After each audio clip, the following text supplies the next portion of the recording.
it might help if I turn my mic on. There we go. Let's try that 3 times the charm. That's right. Is you ready, brother? I'm ready. It's always something. Happy Easter weekend to you, Eddie. Well, thanks. Same to you. In between Good Friday and a horrible Sunday. No, actually, Sunday was the good one, and Friday was the bad. It's funny the things are kind of switched around, but. Or as Urban Preacher said, Sunday's coming. Sundays are coming. Yeah, that's right. Carmen's famous song. And did you ever see that video? Mm-mm. Yeah, it was quite a video. Sunday's coming, but the late Carmen, he passed away kind of early. Wow, tell me about it. Oh, you didn't? I'd heard something, but I wasn't really paying attention. No, he's passed away. I think it's maybe 4 or 5 years ago. He's been dead for a while. Local celebrity, biggest name in Christian music at one point. I think he was even bigger than Amy Grant for a while. Yeah, Carmen from right here in good old Tulsa, Oklahoma. Well, I guess he got his start really grew up in Las Vegas. Oh, really? So he learned the whole showmanship there. And I remember 1981, I was at ORU on a Sunday night for Vespers, and he had his debut album. That was a Tulsa Christian label he came out on. Mm-hmm. And evidently they ended up destroying the master. They could not get their price when the label was, closing down. So, yeah, and of course, then eventually he moves to Nashville like everybody else, Yeah, it's a sad thing. It's like, do you remember Leon Patillo? Oh, yeah. Well, I met with him when he was at the top of his game. He used to live up in more central, around San Francisco, the Bay Area. Yeah. And he came down, excuse me. Now, he served a stint with Santana, right? Right. Yeah, for a short. He's one of these people, like so many, that make a name because they did a one-time thing with somebody. They were a fill-in. Yeah, there were a couple of those. But not to take it. Leon was good. I mean, he was. Oh, he was. But he was not, if you check your Santana albums, you don't see Leon Patillo named as one of the main. I mean, different from Joe English. Yeah, I was going to say him with McCartney. Right. Now, Joe was Paul McCartney's drummer. Yeah. For some time. And, boy, he had some stories. Joe was a wonderful guy. I tell you, Joe's one of the most talented people I've ever come into kind of music. Right. Music artist. But getting back to Leon before we get off on a rabbit here. It's fun, though, Eddie. You and I know.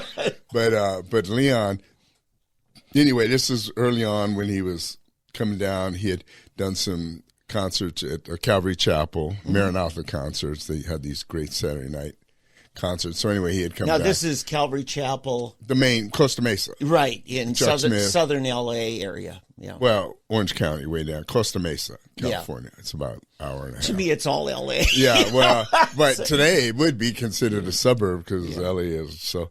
But anyway, and we were having dinner, and he's telling me and my wife about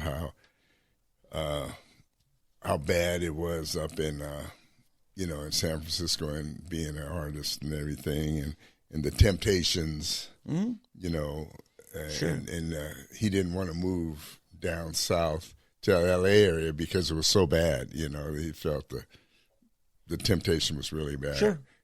But he ended up moving down there. In the end, he ended up moving down there, and then of course he did end up getting a divorce, which was sad. But I mean, I have to say, Leon, he was a nice guy. He was a very, very nice guy.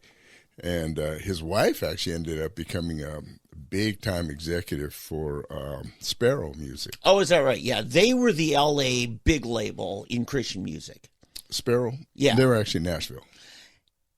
I guess they just had so many artists. Right. From They SoCal. got all that. Right. They got all that. Right. Maranatha was really the only L.A.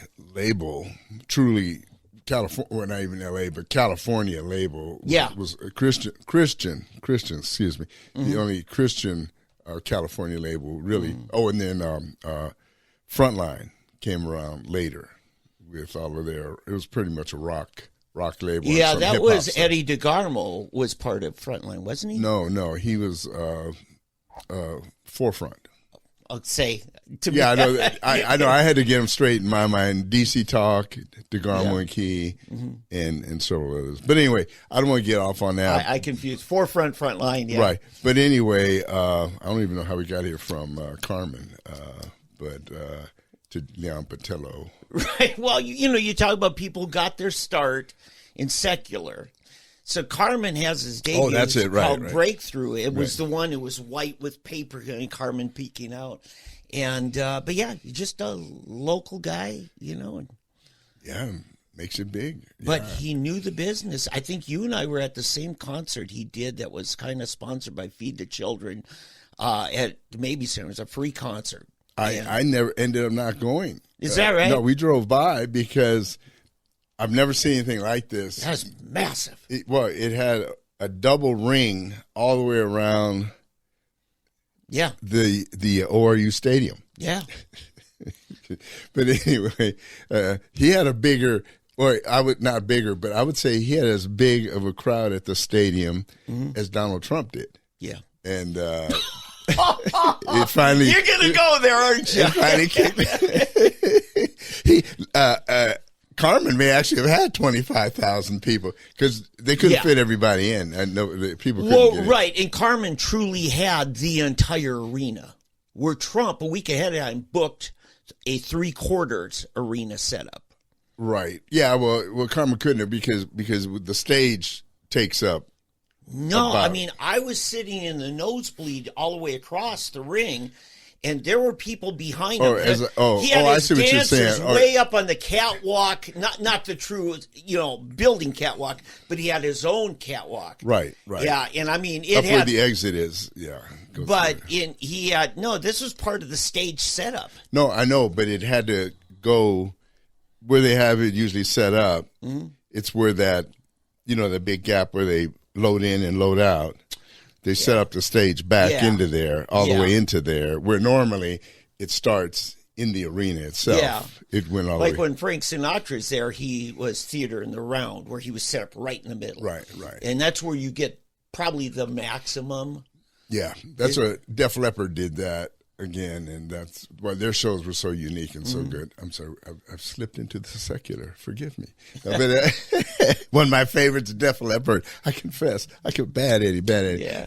Def Leppard. But anyway, we've gone from Carmen to Leon Patillo to Def Leppard. Carmen passed away. Yeah. Oh, you didn't know that? I don't know. Somehow, I remember hearing it, but I guess I had my mind on something else and then never went back there. Yeah, he was a real faithful member of Higher Dimensions. Mm-hmm. Remember him and Carlton Pearson there, and Carlton helped him, and I guess he felt he needed to get away from that. Yeah.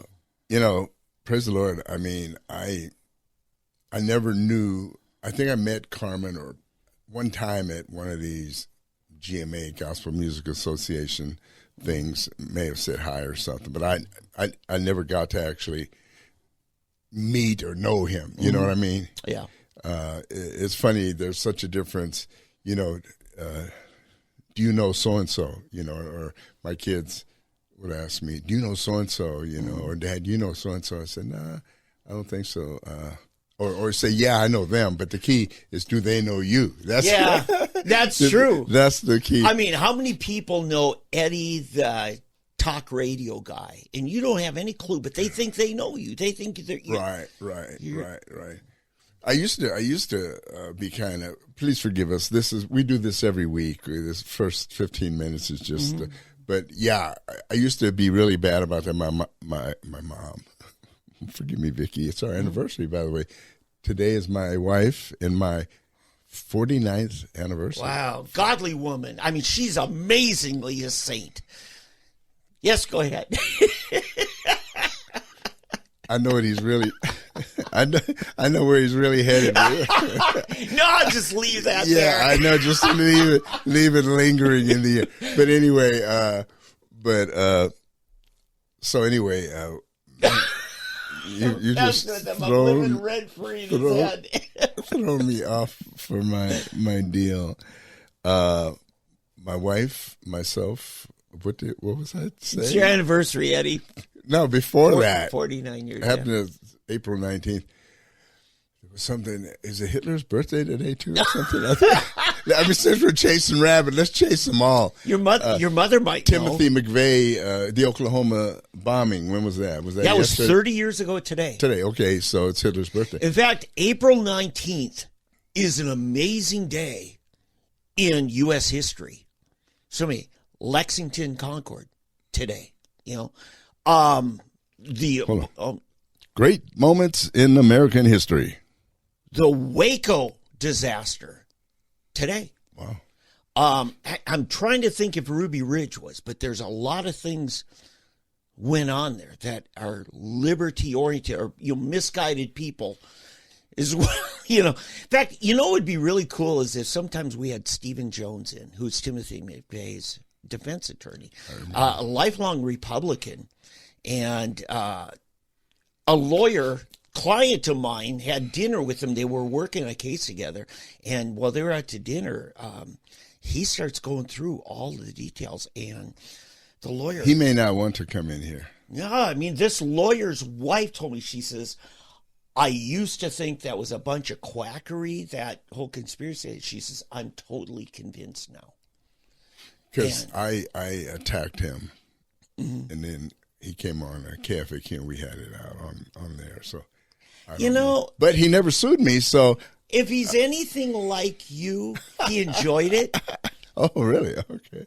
I think that surprised you you about me. You give him a call. It might be good. You and I had a Facebook, knockdown drag out, and next time I say, Eddie, how you doing? Yeah. And we might. Eddie's backing up. I don't know what his reach is. Oh yeah, no. That's funny. I honestly, those are some of my most fun moments. I do this. I still do this, and it's how I test. We've talked about that. Test you out, and that's what I did with Dave. And I would just sit there and laugh. I would just poke the bear and just send him these horrible emails. Just taking whatever he wrote and just twisting it and turning it, and it was. I mean, it was true everything I was saying, but I would say it in a way that went totally against everything he would say. Yeah. But as I demonstrated 5 minutes ago, I know how to live inside your head rent free too. Yeah, you sure took. You just sucked anything I had in my mind out of it, right out of it. Like you're a mental vampire. And then I just smile and say, "I love you, brother." Yeah. Oh, that's the old Christian line. Oh, I love you, brother. Yeah. I say this with the utmost love and respect. Bless your heart. I've got your love and respect. And then you say, bless your heart, and then you hit me hard. Yeah, and so now turn the other cheek. Yeah. Oh, all right. We are so far afield right now. It's Holy Week, can't you tell? Holy Week. Oh, one of these days, maybe I'll do my whole teaching on holiness, because people really don't understand it. Yeah. And the people who really don't understand it, it is not the normal person. I mean, that's one thing, but so many of the people that teach holiness don't understand what holiness really is. And I want to say something, because I, for about 10 years, was in a denomination that called the International Pentecostal Holiness. Pentecostal Holiness, yeah. And that's they teach a, quote, sacrament of sanctification, that they're quite different than most other Pentecostal denominations on it, that God endues you with a power to live a holy life. That it's almost like Flip Wilson used to say, the devil made me do it. The devil made me do it. Always blaming something else. Well, I just haven't received that sacrament of sanctification. That's my excuse for living like the devil. Yeah. Well, and what happens is, holiness is what you deem holy. So you can arbitrarily create holiness. So anything, I mean, you can create holiness out of thin air. Like, you can make everything. Dave, that shirt is not holy. Okay. It's causing me to sin. Okay. Because you're talking about black coffee. Oh. And black coffee, if you go to the root of black coffee. Oh. It's got to be racist. Well, it doesn't have to be racist, but black is associated with sin. That's true. Right. Yeah. And so the blackness of your heart is brought out by that coffee. You know, I mean, and you think I'm making this up, but really, some of the teaching gets that bad. Okay, how about this one? How about the U.S. flag code? Don't let it touch the ground. Like you just sinned against God because that flag touched the ground. Right. Or you didn't fold it correctly. Yes. Oh, it did. Or your hands weren't clean first. Or my God, he's burning the U.S. flag. Don't you know there is a proper way to dispose? I said, oh, how did they do that? They burn it, but they do it with the right attitude. It's all in your attitude. Yeah, it's almost like the flag has become the Ark of the Covenant. Exactly. But is that not what you're talking about, though? Well, not in that context. Okay. Okay. I'm talking more in spiritual. I'm trying to stay a little more spiritual. But since you said that, yes, people have taken the flag and oh man, my mind is just ablaze right now. Too many synapses are synapsing. It's called snapping. Pick one of them and go with it. All right. There are different in the ancient Hebrew. There are 4 different words for holiness. Okay. For holy. Okay. And one of the words for holiness is called cherem, which we have transliterated into harem. Okay. Okay. And that one means it's basically, we call it cursed. Really? Right. Because it's devoted, it's devoted to whoever that king or that person is. That's his harem. Okay. But it's not God's. So God's holiness is, my mind is spaced on the term for it. But anyway, there's a term for what's holy to God, and then there's what's holy and profane, which is the opposite. So it's holy to the world. Yes. And it's dedicated to the world. And that's supposed to be utterly destroyed. Okay. So like a king, a king would have a harem of women, and nobody else is allowed to touch those. Yeah, but isn't that a little bit backed up by, do not covet thy neighbor's wife? Well, no, but it's different. It's we're talking on a higher level. Okay. Okay. So like the harem is totally devoted to God, but if you touch it, then you become cursed because you become devoted to that God. Oh. Yeah. And what it represents. Okay. So that's why, do you remember in Jericho, Achan took the harem. Okay. Remember, he took whatever this precious thing was that was dedicated. Remember, God told him to destroy every single thing, take nothing, right? Achan decided he was going to take something and hide it. And so he did, but it was cursed, and it cursed his whole family to death. And that's why, that's one of the hardest things in the whole Bible to me. That's one of the most difficult passages in the Bible, that not only because they separated his whole family, remember, and then they killed his entire family. Yeah. And relatives, everybody related to Achan had to die because this one guy stole, or took this thing and hid it. Yeah. That God had declared cherem, or cursed. Saul told Samuel, don't take any of their sheep. And then he said, what's this bleating of sheep I hear? And what did he say? He says, to obey is better than sacrifice, to hearken unto the voice of the Lord than the fat of rams. Right. Because Saul tried to explain, but these would be great for sacrifices to God. Yeah. And you and I know that Saul wasn't planning on sacrificing. No! He was going to sacrifice those for dinner. No. Those were going to be his dinner. The excuses, we lie to ourselves, Right. Yeah.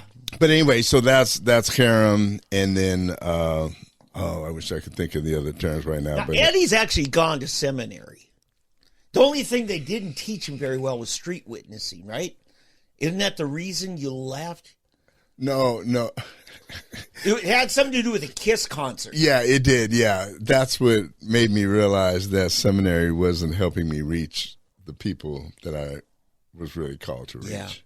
Yeah. I was not called to be a theologian. Let's just put it that way. So, but he gave me enough knowledge to become dangerous. Yeah. Do you know Kenneth Hagin? Well, I went to school, Rhema, back 40-some years ago. And he was good friends with the head of Baylor Seminary. Really? Very good friends. Oh, he was friends with me, right? Okay. And they were doing something together.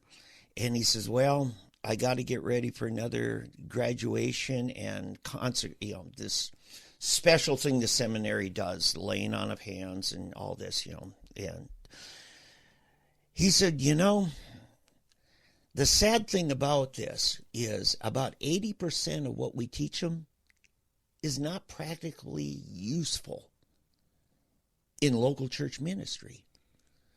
And Kenneth Hagin went home. He's talking to his wife. He said, if a school could focus on the 20% that's practical, and that's when he started Rhema. Yeah. He says, because we're going to do 2 years. Actually, they started with 1 year. Realized the benefit of a second year. We're more specialized. Like second year, I went into pastoral studies. Others went in evangelism, different things. But that's the thing. YWAM is renowned for this. They really try to keep it simple. Mm-hmm. I'm sorry. I'm off on my little rant. No, it's okay. But one thing I did learn, the one thing I'm thankful that I went to seminary for, and I got out of it, it taught me where to look. Yeah. It taught me where to find what I needed. Yeah. In other words, which books, where, and how to put it all together. Yeah, you kind of had that overview. Like, okay, I get this now. This is the set. Right. Yeah. And so, and it put everything in kind of into context rather than just some, when you go to hear this preacher, this person, and you get some wild-eyed Pentecostal preacher, evangelist, going off on this and this, that sounds good, but it just doesn't quite feel right. Mm-hmm. Seminary gave me a balance. Mm-hmm. Yeah. But at the same time, it also kept me, I was fortunate to go to the one I went to, but because it kept me from becoming overly pharisaical.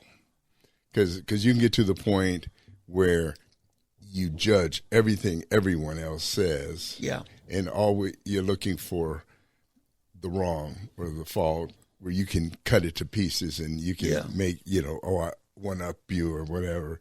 In fact, we had a Bible study, and what really did, I think I told this story, the KISS concert was kind of the coup de grace, the final, but we had a Bible study. Mm-hmm.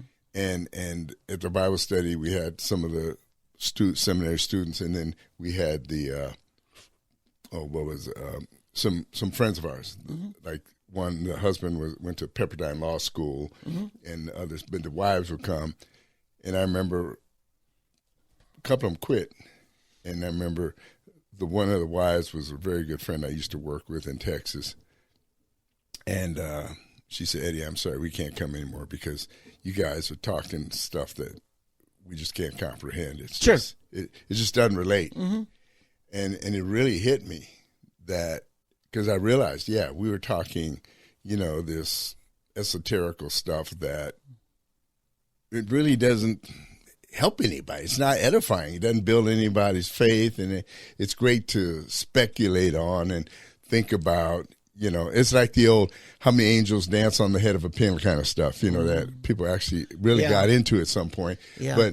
But I finally realized that this isn't bringing people to Christ. This isn't helping. Yeah. And then when I went to the KISS concert and saw all these wild, face-painted, drugged-out young kids, and I didn't know what to tell them at first until I threw away everything out of my mind that I had learned and just pulled out the 4 spiritual laws. Yeah. And, you know, I realized, wait a minute, you know, seminary is not, I mean, I'm thankful for what I did learn because, you know, I was able to study under Walter Martin, Kingdom of the Cults, and J. Robin Williams on systematic theology, and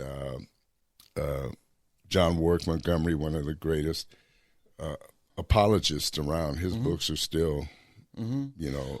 I just want, because you told a story, it's probably been 2-3 years ago, and just for context, the youth, the local youth group, wanted to go do this as a youth thing, but they needed adult chaperones. Right. As a youth pastor, Eddie was approached. He finally, okay, I'll do it. And then he marveled at how much better these teenagers were doing than he was. They were. Yeah, and so Eddie is learning practical ministry from teenagers. Yep. And it's funny because the other sad thing is it came down to me.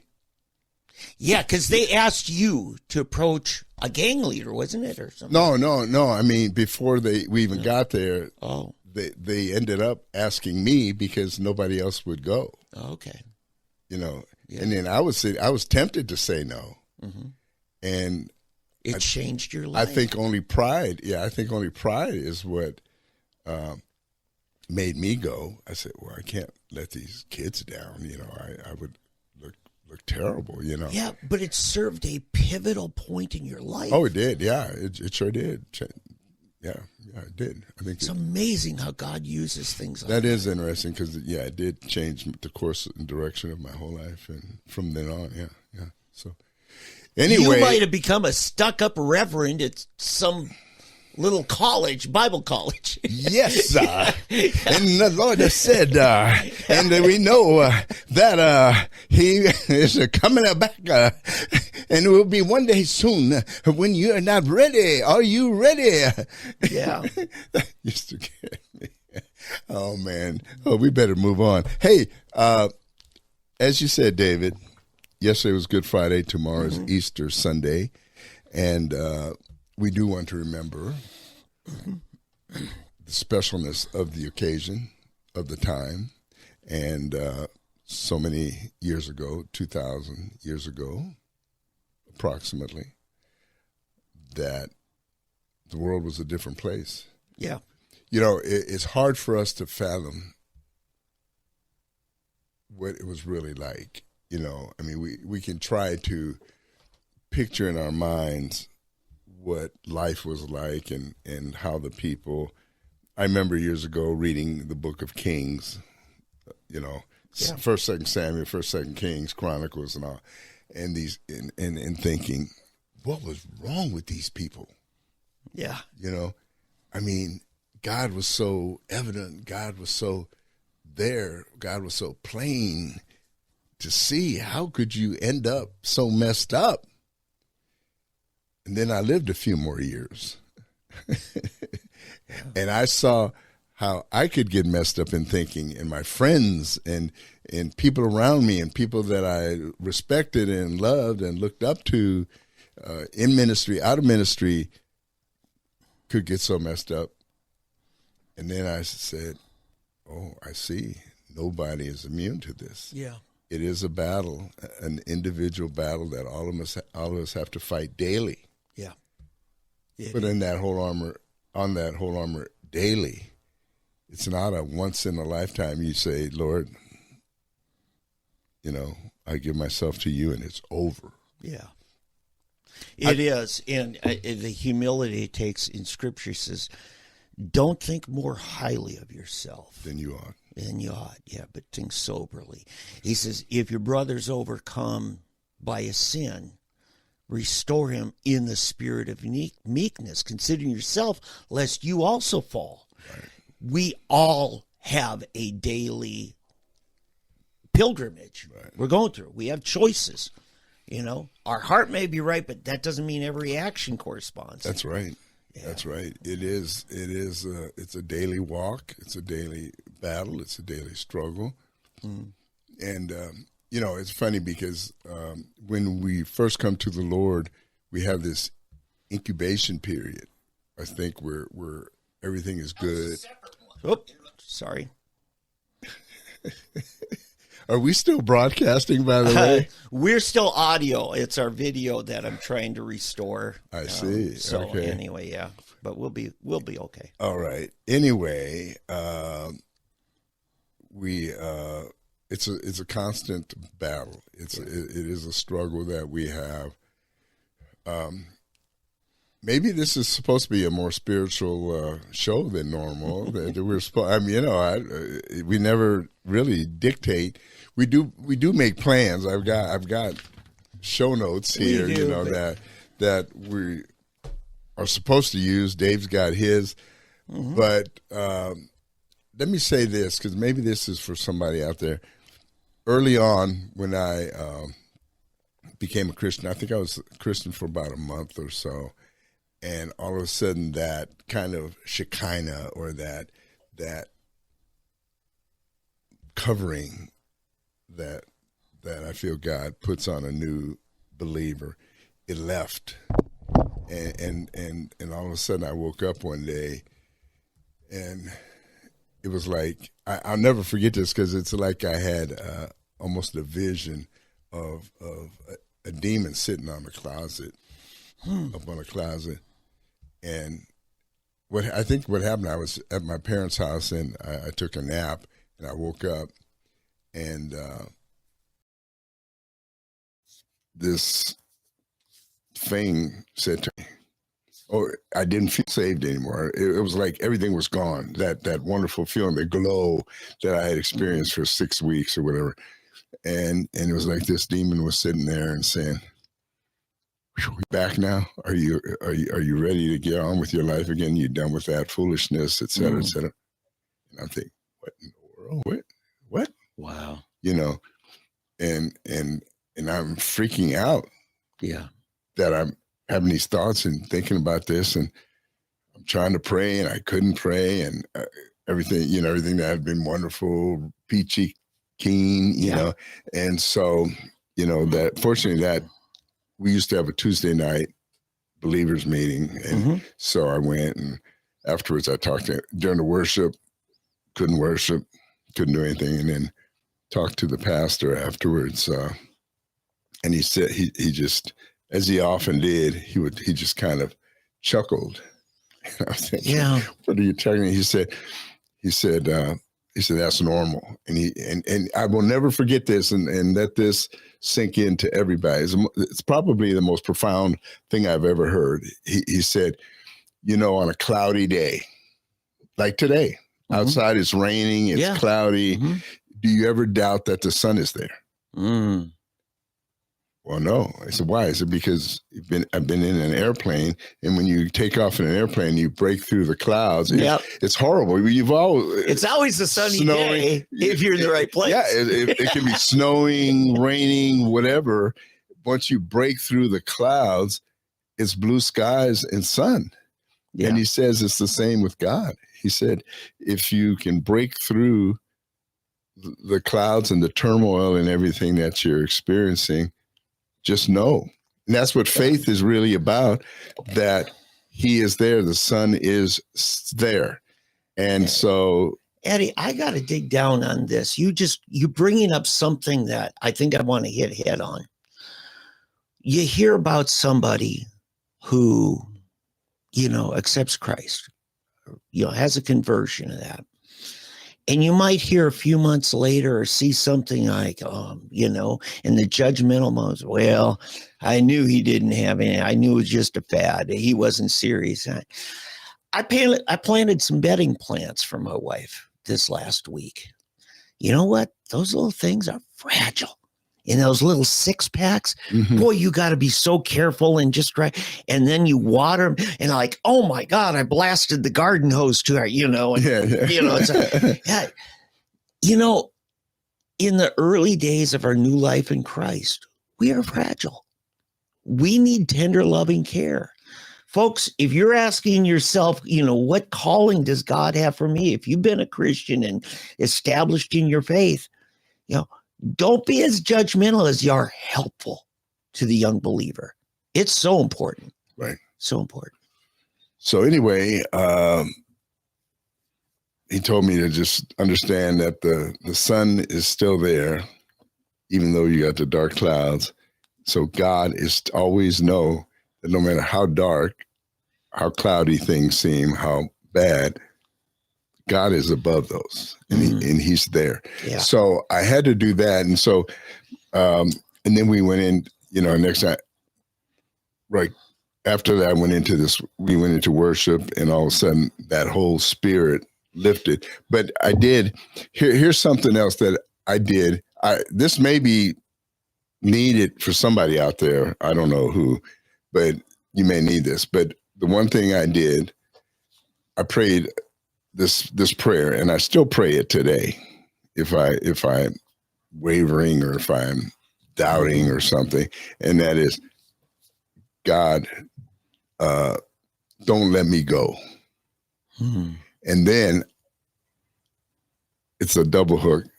God, please don't ever let me let you go.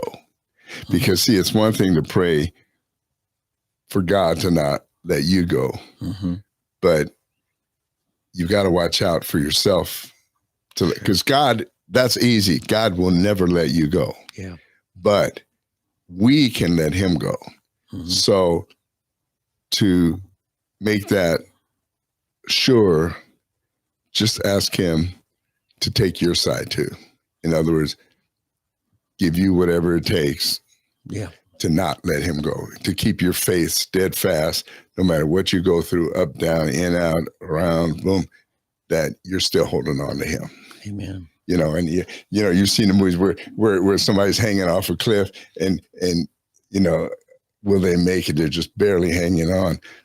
But if you got that assurance that I've got you, that'll carry you through so many things. So anyway, that's our Good Saturday message, and hopefully that'll help somebody. Yeah. All right, let's move on. Are we back on? Oh, yeah. We are. Good. Yeah, about 10 minutes ago, All right. We restored the video. And those, watching the early part of the show on rebroadcast are seeing a slideshow.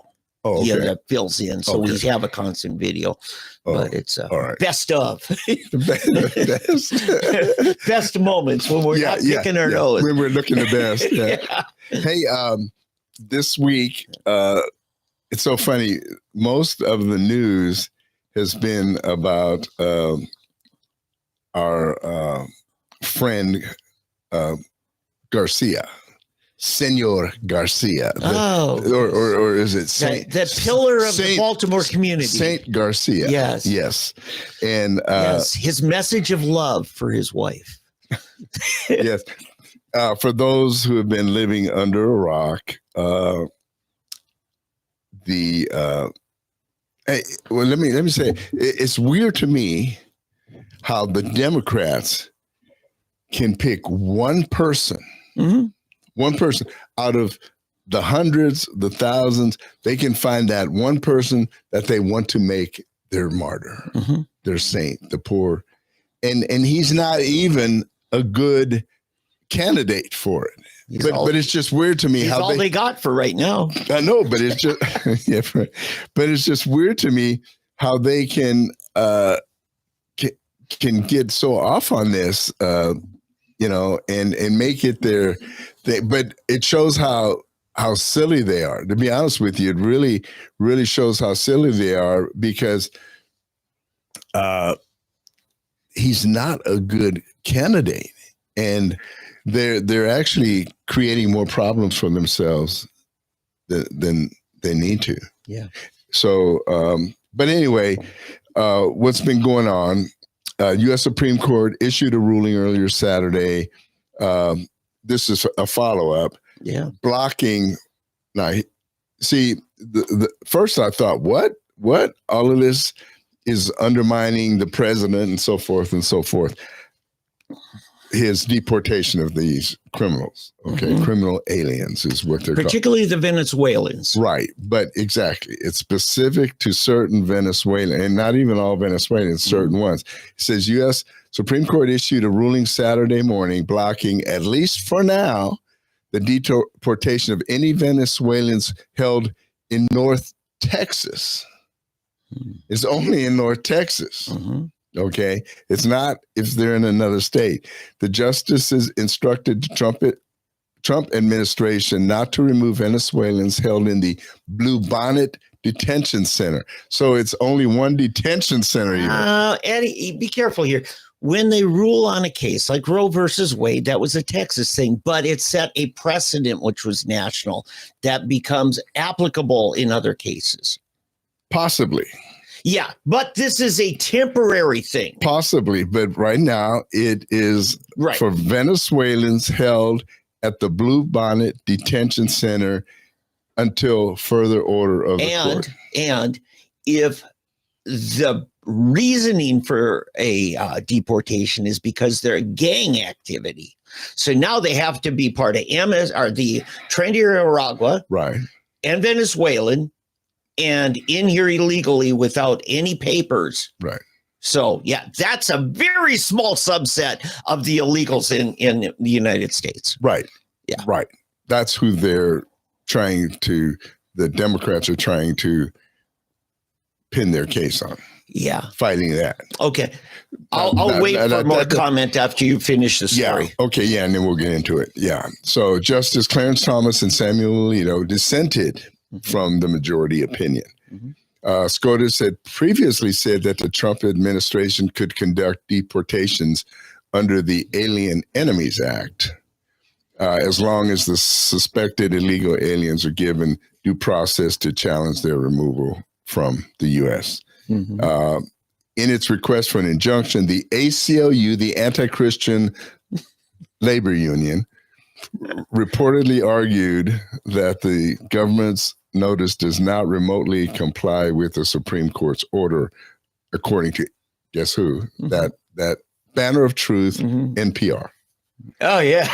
The organization also reportedly said that at a minimum, the notice needed to be translated so those being notified could understand it. I mean, this is getting funnier and funnier. The Supreme Court urged the government to file a response to the ACLU's application.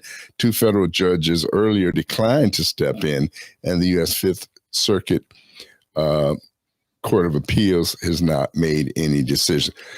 So you've got appeals court, Fifth Circuit, and 2 others have decided we're not getting involved in this, and they let it go straight to the Supreme Court. And 2 of the justices said, we're not, what they're doing is legal, it's fine. But you had the others that said no, including Amy Coney Barrett. Yeah, Amy Coney Barrett. Who's the other one?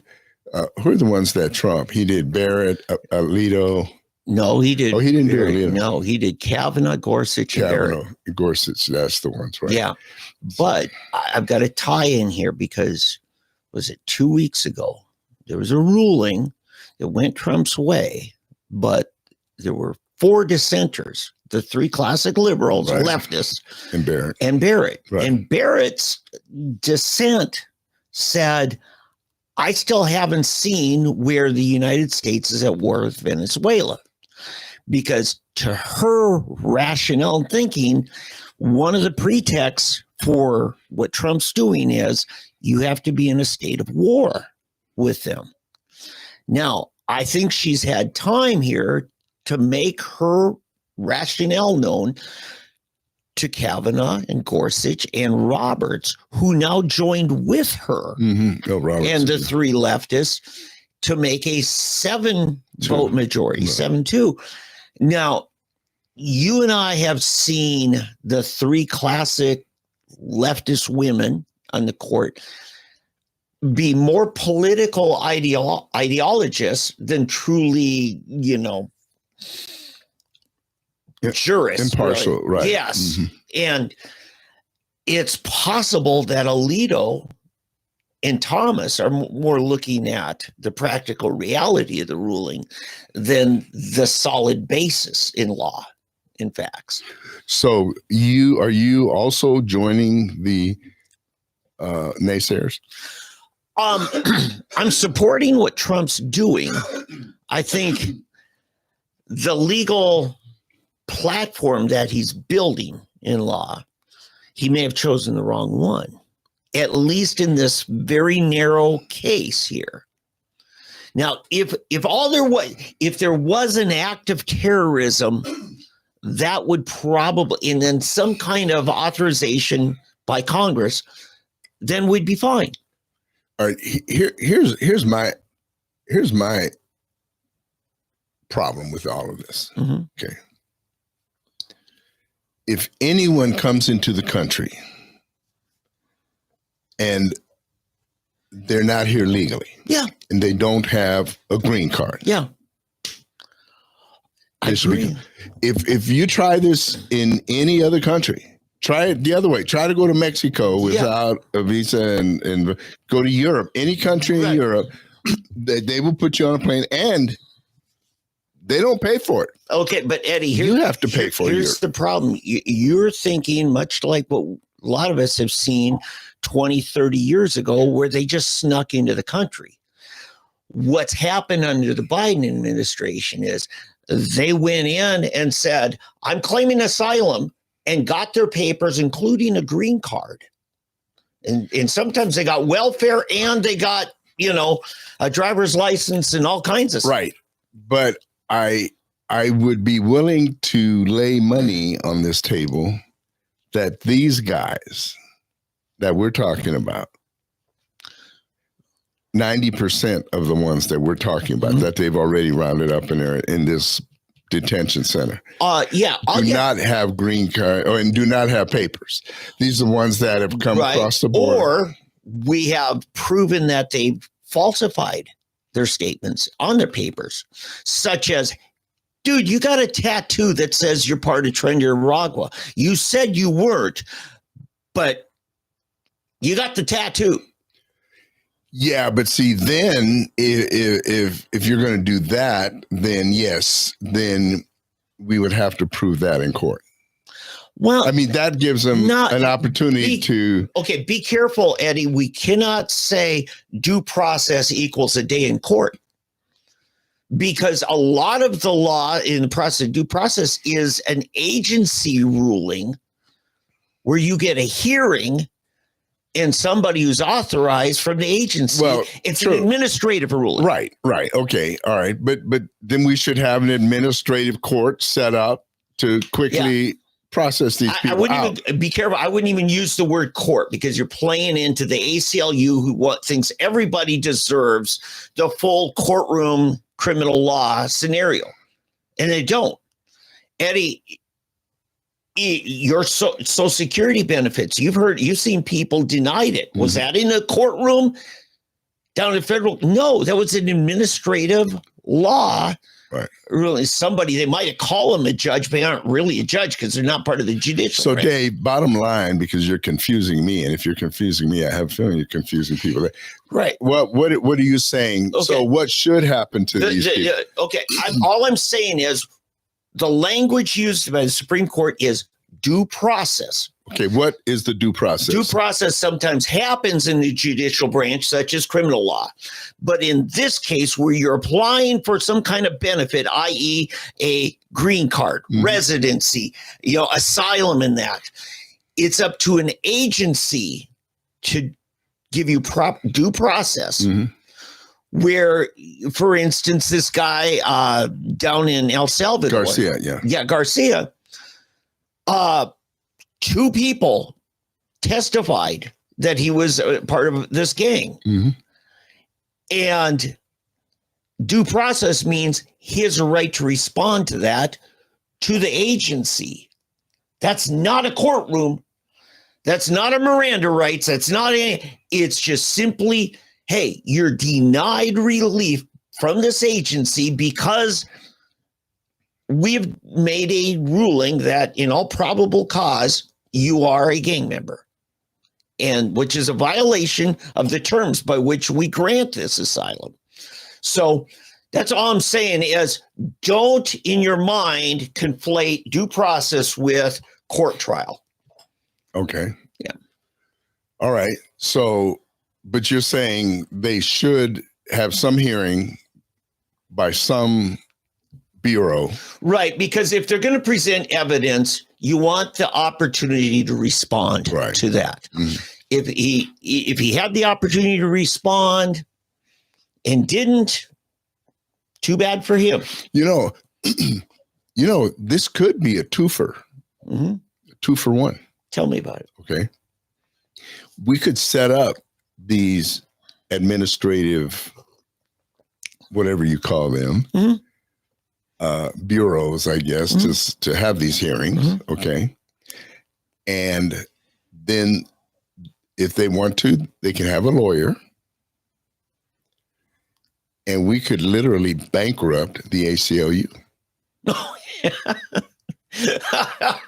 Yeah. I mean, think about it. Okay. Let's say you have 100,000 of these hearings and it costs $10,000 for each one of these hearings. Yeah. Eventually, the ACLU is going to run out of money. Yeah. This is Rules for Radicals in reverse. Is it? Because what they teach in Rules for Radical is to flood the zone. Right. Just overwhelm them with this massive log of people to process. Well, I am still a radical. I'm just a radical on the other side.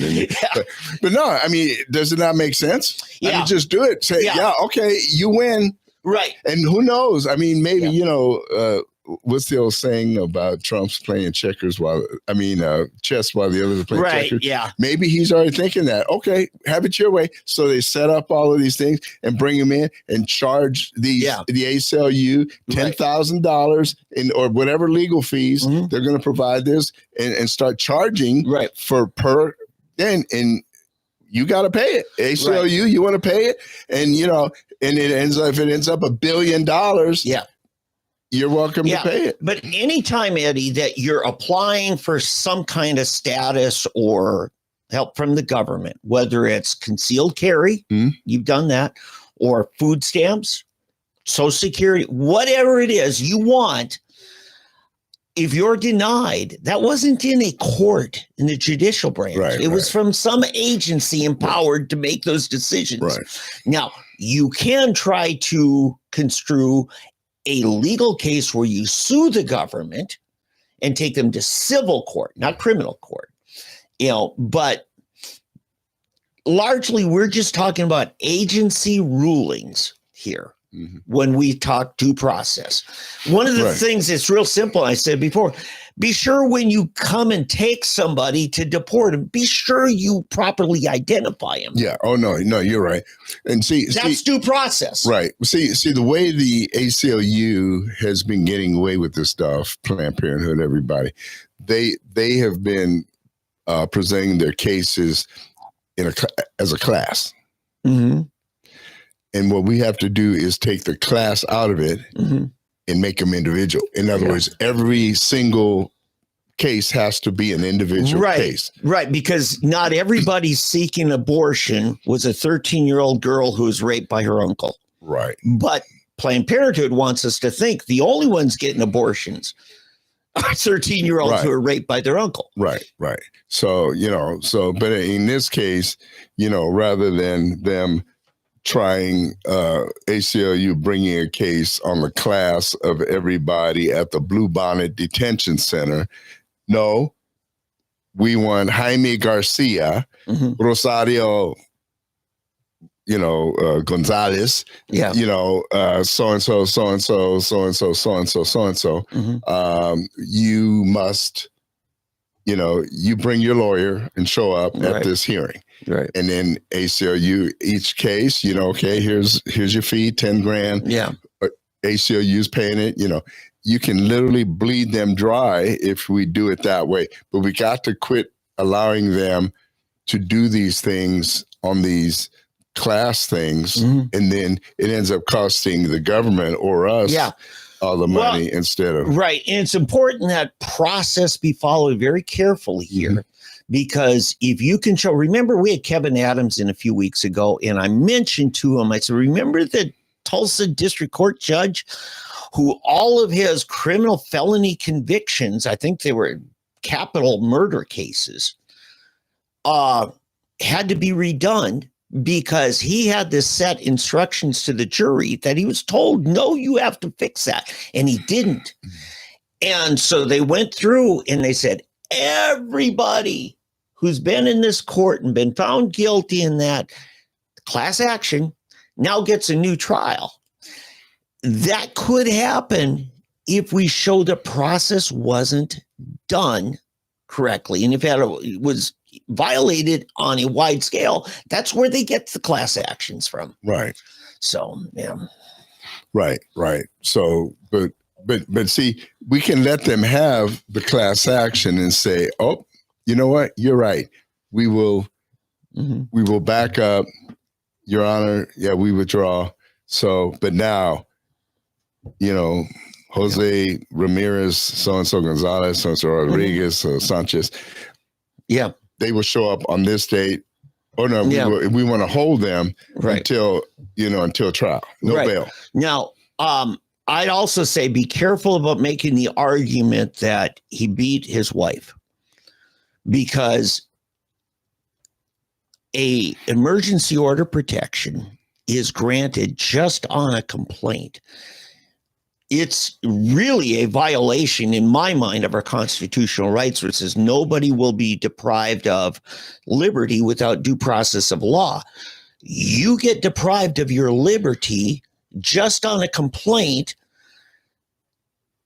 because they file it, and then within a couple of weeks, they have the hearing. Well, they did that, set the hearing, and the person making the complaint, the allegation against Gonzalez, didn't show up. So they made a default ruling for Gonzalez. In other words, there's no merit to it. Right. But did you see where Good Morning America?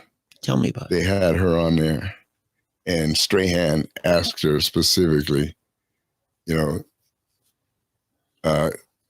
your husband beat you or whatever? And she just sat there and she refused to. She refused to answer one way or another. You know what that tells? My suspicion is she's under threat from gangs. Yeah, and so she specifically sat quietly, and he was actually trying to get her to say no. No, on ABC, they were trying to get her to say no. He wasn't. But she sat there and she wouldn't answer. If she says no, then she faces prosecution. Exactly. Right? For perjury. Right. Prior, right. But if she says yes, she might not make it home from the studio. Right. So she's caught in the mind.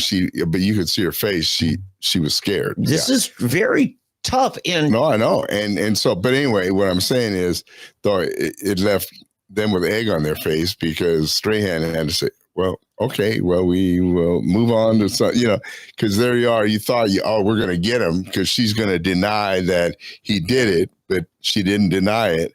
She didn't say he did, but you could see her face like she was just kind of looking down, like, Well, you remember, now this is a separate issue, but I'm going to borrow from it. The Attorney General of the state of New York, who's now under indictment, went to a very friendly local TV anchor who interviewed her, and he asked her point, did you do this? And she said, you know what? I'm not going to litigate this on a TV studio. This is going to happen properly. You mean the DA? No, this is the Attorney General. Is she the Attorney General? Yeah. What's her name? Letitia? Are you talking about Letitia James or are you talking about somebody else? The one who brought the charges that Trump overvalued Mar-a-Lago. Right. She's the Attorney General? Yeah. Oh, okay. I thought she was just a DA of... No, I think Alvin Bragg was the local DA. I thought it was backwards. Okay. Maybe you're right. Yeah. Anyway, but I think what Mrs. Garcia is doing is essentially what Letitia James, being more slick about it, said, hey, not going to have this discussion here. Right. This will take place in a courtroom. Right. In other words, I don't want to answer you. Yeah, but you could tell from the way she looked, you could tell she just didn't want to answer it because the consequences either way. Garcia? Yeah. Yeah. Well, right. But they're both essentially in the same position. Yeah. Oh, yeah. Oh, yeah. They don't want to answer that question in the media. They want to be able to set up their own narrative. Well, I don't think she wants to set up a narrative, period. I think she's sorry that she has to even do this. Mm-hmm. She knows the guy probably beat her or something. Well, here's the thing. But she doesn't want to come out with it. Yeah, I know. Whereas Letitia, she's not going to testify in her own defense. No. She has a right to refuse to testify in criminal law. But I just think with the protective orders. Well, let's get back to Letitia real quick. I'm glad you brought her up. Mm-hmm. For those of you that don't know, the district attorney general between Dave and I, mm-hmm. we're going to verify. She probably is. Maybe she is the attorney general. But anyway, she has been attorney general of New York. All right. Well, she has been accused of basically falsifying documents and illegally purchasing real estate. Several properties, in fact, particularly getting funding from the government. Right, exactly, and so which basically are felonies, and so. But here, this is what I wanted to bring up about it. This could be really, really good. One of the properties is in Virginia, Norfolk. It's way south of D.C. Right, and so she won't have the honor of having a New York City jury. Ooh. Oh, and in the Southern District of Virginia, where all the Navy men are, Virginia Beach, we're talking where, Pat Robertson studios are and all that. That's not blue. Mm-mm. That's not blue. No, it's not. It's not in the D.C. area either. Yeah, it's not. DC. You brought out an amazing point here. Yeah. Now let's just. By the way, Dave's had a lot of coffee today, so I offered him some earlier. He said he better not and I'm glad I didn't give it to you. But let's just say this. Letitia James claimed that her dad was her husband. Claimed that they live in Norfolk, Virginia, way down where the Chesapeake unloads into the Atlantic Ocean. It claimed that she lives with her husband, who's her dad, down there. And that's in order to get this very favorable government subsidized low interest rate. That's just one of them. That's one of them. And the one in New York, she claimed was a 4-bedroom. Yeah, it's an apartment building. Right. And it's a 5-bedroom. Yeah, because the little duplexes, they treat those different than anything over 4, I guess. Now all of a sudden it's commercial, residential properties that, it's a big business. And she wanted that more favorable to the little mom and pop's duplex setup where you got this side income from renting the little, units around you. Yeah. Yeah, and I can't remember. I think there's another one too, but she's. It's so funny because all of the big talk she was doing earlier and it's coming back to bite her. Yeah, I mean it's bad. I thought it was bad when Oklahoma's attorney general did a little bit of that. Mike Hunter, he claimed an exemption from property tax for his house in the DC metro area while he was claiming to remain a voter living in Oklahoma City area the whole time. See, he wasn't supposed to be able to run for attorney general because he did not have the last 5 years living concurrently in Oklahoma while he's claiming homestead exemption from part of his property taxes in Virginia. And if Letitia James was a resident of Virginia, she couldn't have run for Attorney General of New York. Bam! You got it. She can't have it both ways. No. So we're looking at election fraud. Yeah, there's a whole lot of big. Yeah. She's in deep doo-doo. Hey, I want to clear our palate a little bit. Yeah. A San Francisco drag queen group called the Sisters of Perpetual Indulgence. The first time I remember them. You remember them they from would show Rush up at Limbaugh? 49ers games, Raiders games. She was, Rush Limbaugh put them on my map. But anyway, it's a self-professed order of queer and trans nuns. Now, They might have been from Rio Linda, because that's the Oakland area. I don't think they're truly nuns. Let's just put it that way, okay? But anyway, this is what's weird. They're sparking controversy in the days leading up to their annual transgender Easter event. This year's event, which is called No Easter Without the T, is meant to honor transgenderism, and it's featuring a children's Easter egg hunt.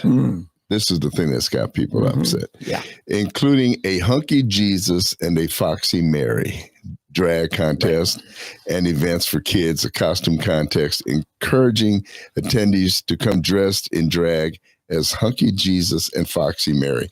So these people are not only flirting with hell, they're stoking the fires. I mean, it's like, I just don't get it. I mean, I guess you truly have to saying, I dare you, God, to punish me. I mean, that's the only thing. I mean, here, me as a believer, and I walk in a fear of God. Okay. I walk in a fear of God. And a fear of Vicky a little bit behind that, right? You had to just pour water on where I'm at. Okay, fear of God. Yeah, and yet these people, the old saying, they fear neither God nor man. I mean, they're just out there. And man, it's just I don't know. I don't understand how can you get to that point, Dave? That's what I don't understand. How can you get such a, as the Bible says, a reprobate mind that you think that this is okay? Yeah. No, Eddie, there's a point to my little dig and joke there. After about 2 years being married, one of my groomsmen, lifelong friend, I just heard his conduct is really slipping. He's just, his behavior just was ungodly in certain ways. And I confronted him on the phone about it. And he finally says, "Oh, Dave, I know you never deal with temptation. You never have this." And I said, "Listen, I'm married to John the Baptist. She keeps me on the straight and narrow just in case God needs the night off." Because what happened to Solomon? He married strange women, Bible says, and his heart was pulled away from serving God. It is important. I mean, bad company corrupts good manners, is one translation of the Bible puts it. I think it is important.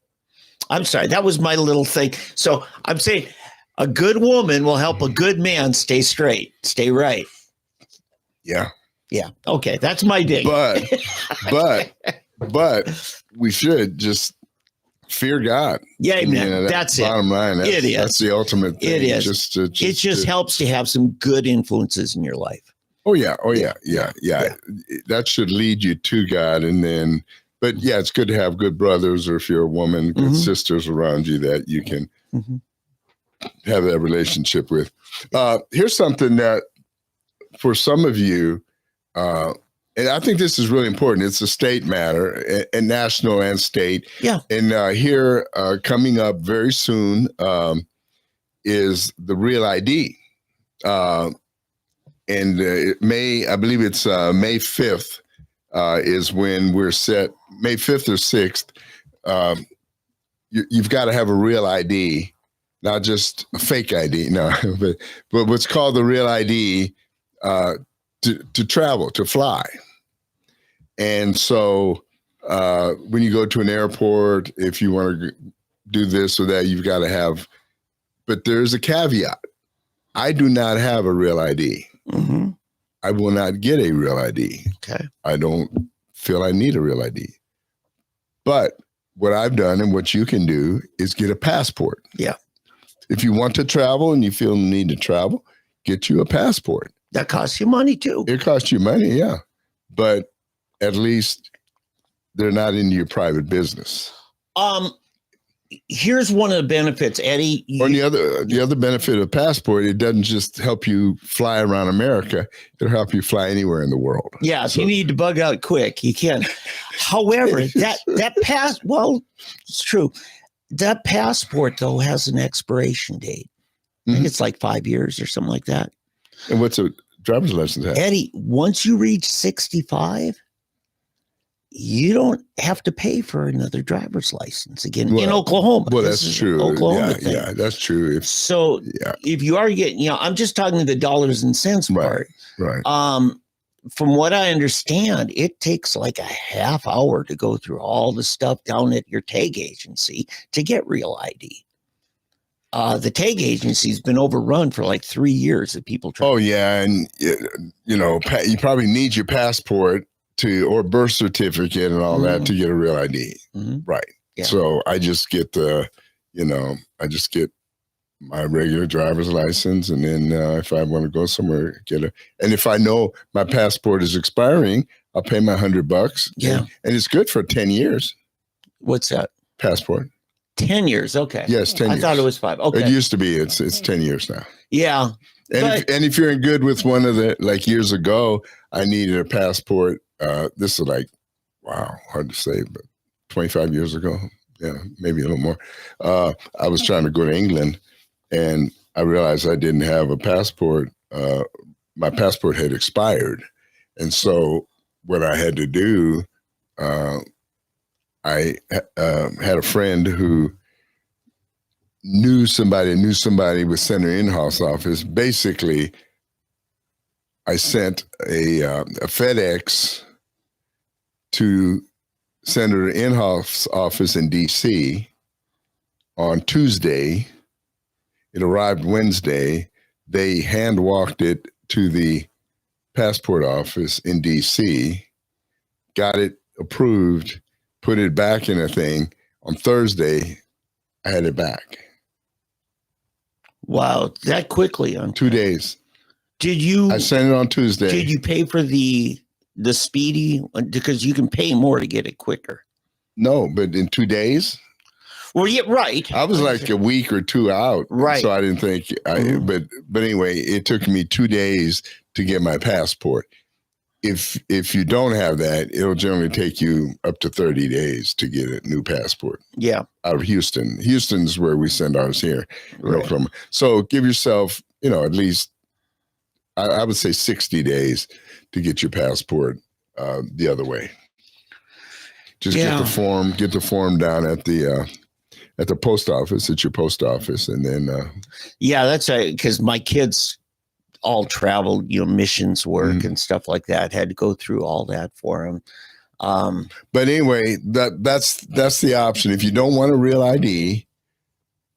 Now, if you're not going to travel outside the country or anything like that, don't worry about it. Just get your regular driver's license. If you just get in your car and go. Now, what I'm wondering is, get in your car and go where? You can drive to Minneapolis without real ID. Oh, I see what you're saying. Yeah. This is just, I bet it's commercial air. Right. I'm wondering if it's going to be commercial Greyhound bus. I don't know. Thought that far. I don't know. People aren't saying, or Amtrak or train. Yeah. And that. So I don't know. I mean, can you get on the ferry from Jersey Shore to go out to Liberty Island? Because that's commercial transport. Yeah. I don't know. Yeah. Let me say this. What bothers me is we still have, they've resurfaced the Never Trumpers. They've resurfaced big time. If you go on Facebook and read different blogs and so listen to certain radio programs, a lot of it's due because all of a sudden the stock market is tumbling. Right. It's lagging. It's not really tumbling, but it's got a downturn. Okay. Mm-hmm. It's not as bad as it was on Black Tuesday way back in, what is it, 2008, but we had a candidate for governor a few weeks ago, Mike Mazzei. He said it's due for 10 to 15% correction. Right. And this has nothing to do with whether it's Trump or Biden. Right. The market does this.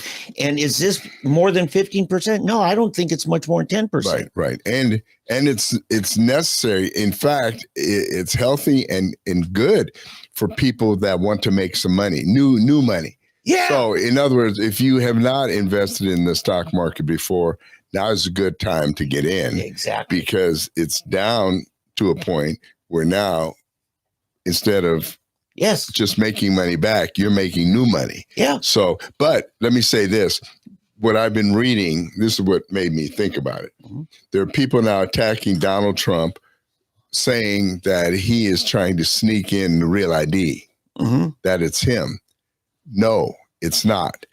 The real ID first was introduced on back during the Bush administration, is when it first happened. And they kept delaying it. Congress kept delaying it. But the last time it was delayed was on December 5th of 2022 was the last time they did the delay, and they set the date for this May 6th, I believe it is. Yeah. May 6th. But when they set that date, it was in 2022, people. Who was the president on December 5th of 2022? Jose Biden. Okay.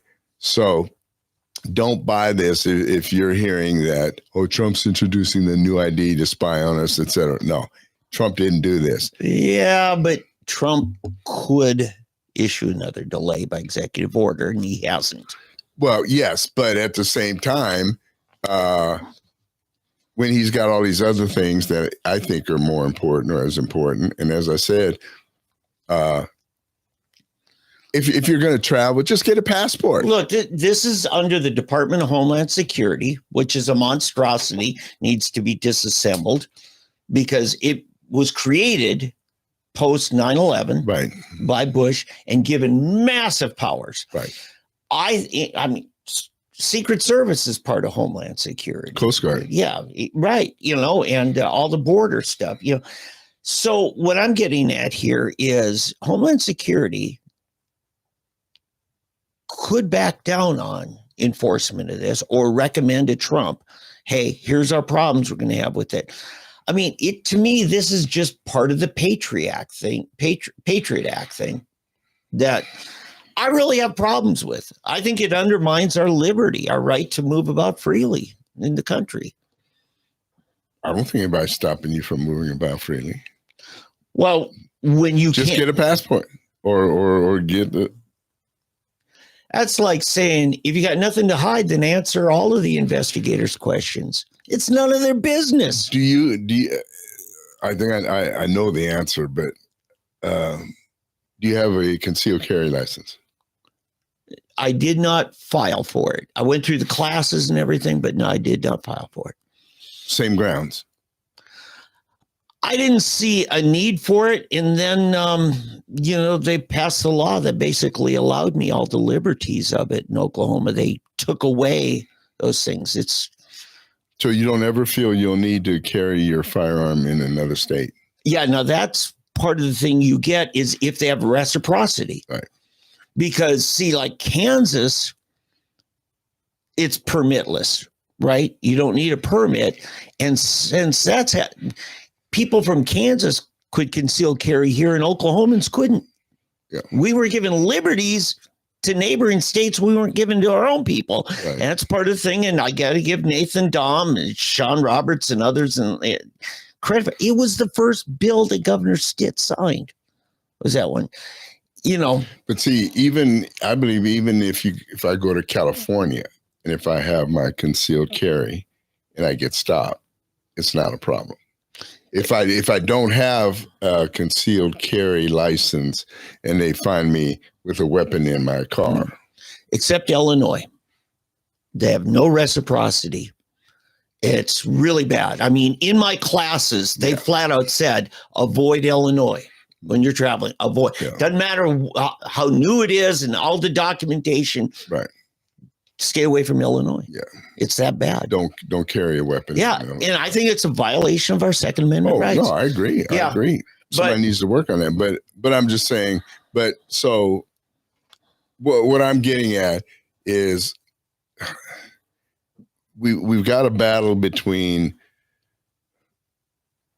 the people who really have placed such a value on privacy and so forth, as opposed to people like me that figure if they want your information, they're going to get your information. I don't want a real ID because I don't feel a certain group of people and even as far as a carry license, they don't actually have your information.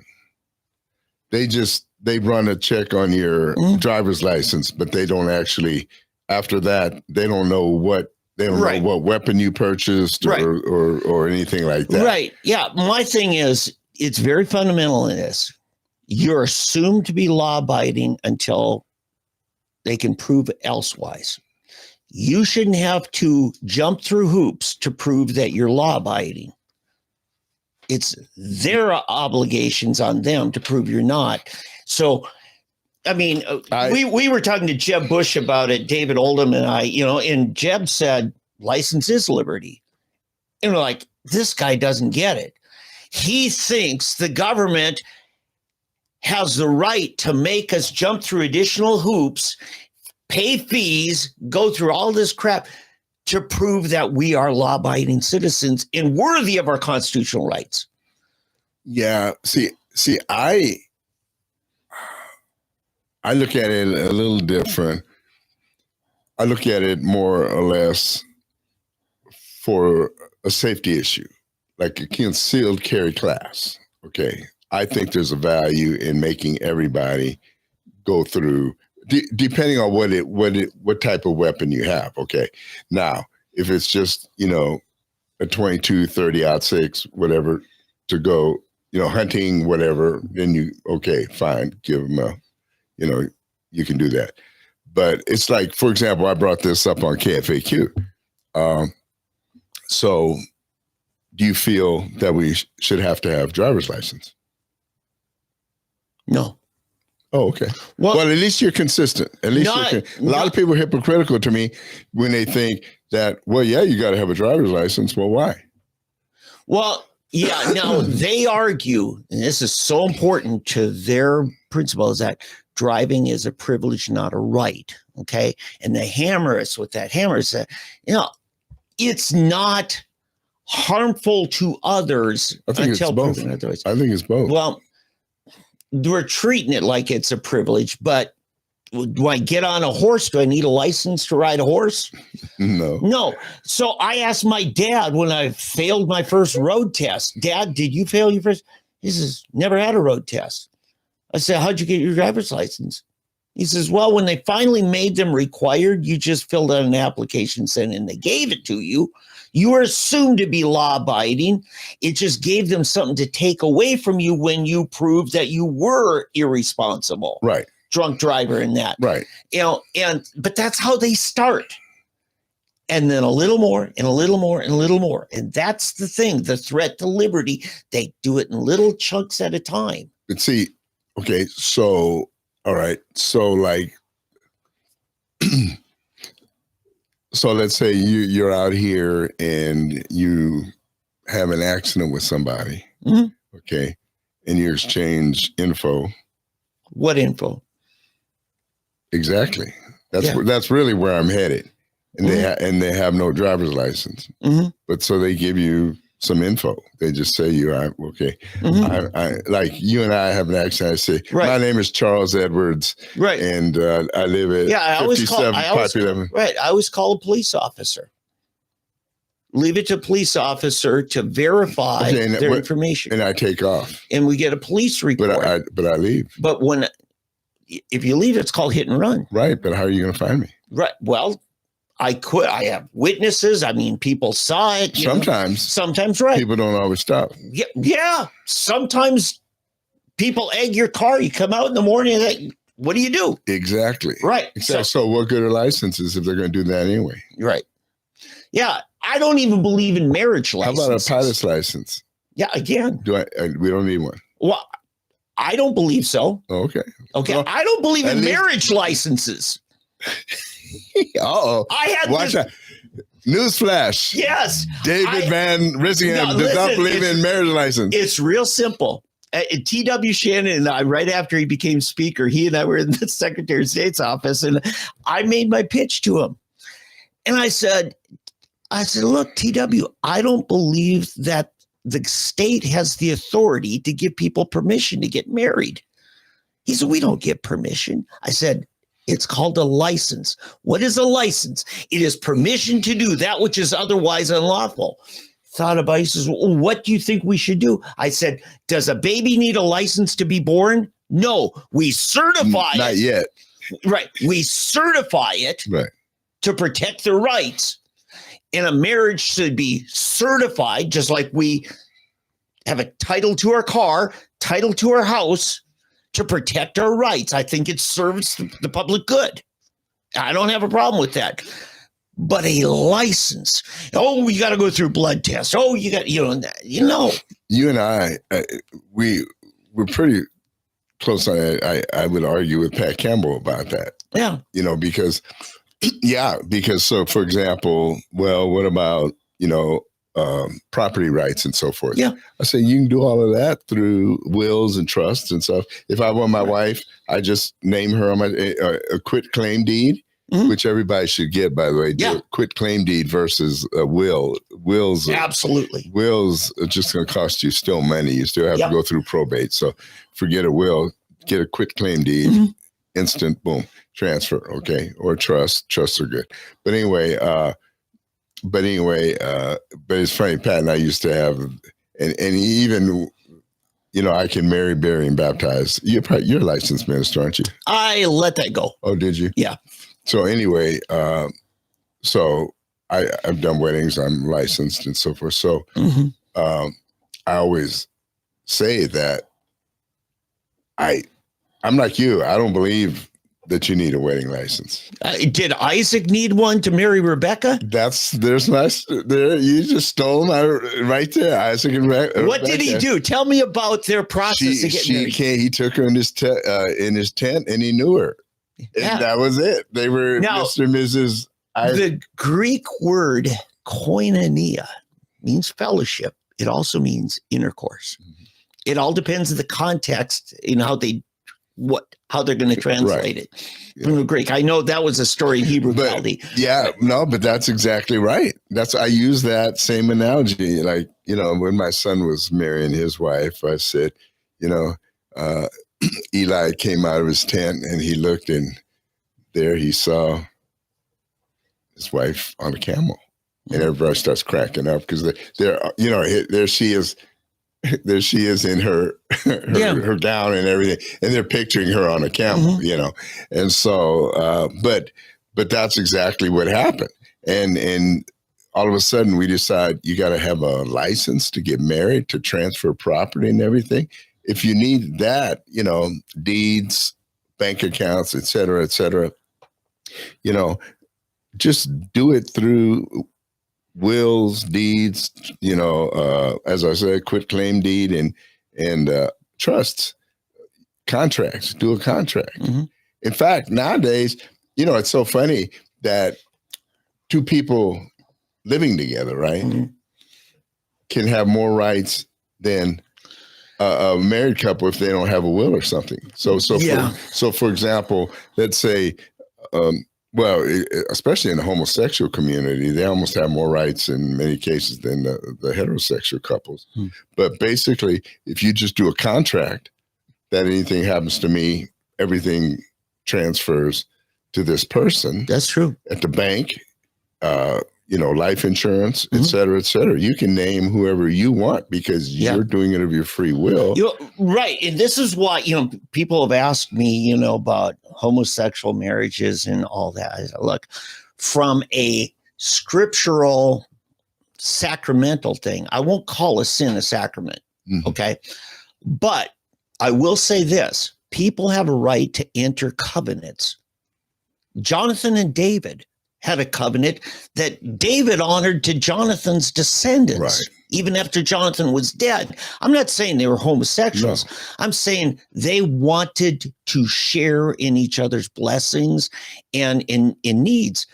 And they were their best friends. Yes. So in that capacity, could a couple of people, whether it be straight or gay, could they do? Absolutely. I actually happen to agree with Obama when he said, I believe in civil unions. That's all it is. It's what Jonathan and David had. And David had with several other women. I don't have a problem scripturally with the fact that David had more than one wife or many other patriarchs. Do I, honor the laws of my state and nation? Yes. We have to, yeah. But I don't over spiritualize something that is clearly a secular thing. Well, yeah. I mean, when you go to Africa and you run into it, Now, there is a natural law. You know what the punishment for bigamy is? For having two wives? 2 mother-in-laws. There you go. Boom! I was waiting for it. I knew it was coming. I knew it was coming. Yes. Yeah, but don't forget the father-in-law.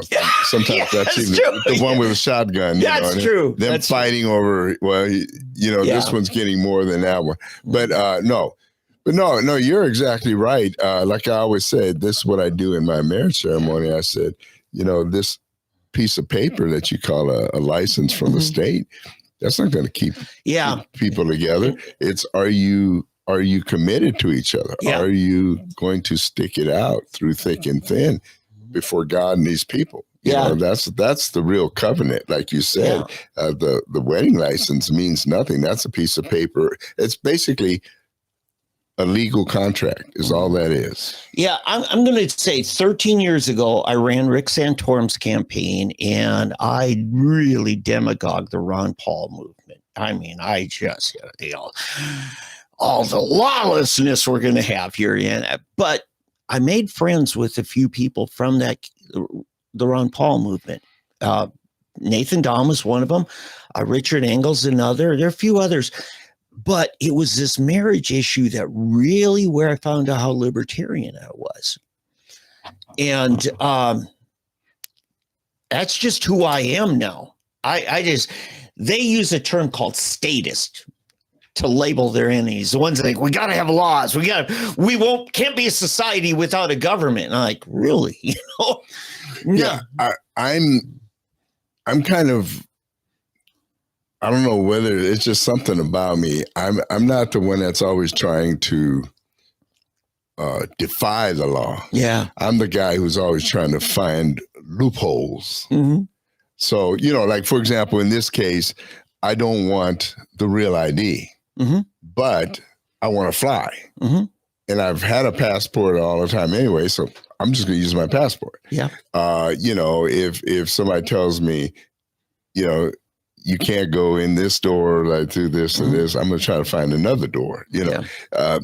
That's how I think. And so some things I think are good, like, the gun laws.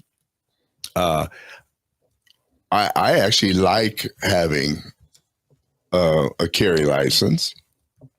I'll tell you what I really like about it is when I get stopped by the police for speeding or whatever, I hand up my carry license and my driver's license, and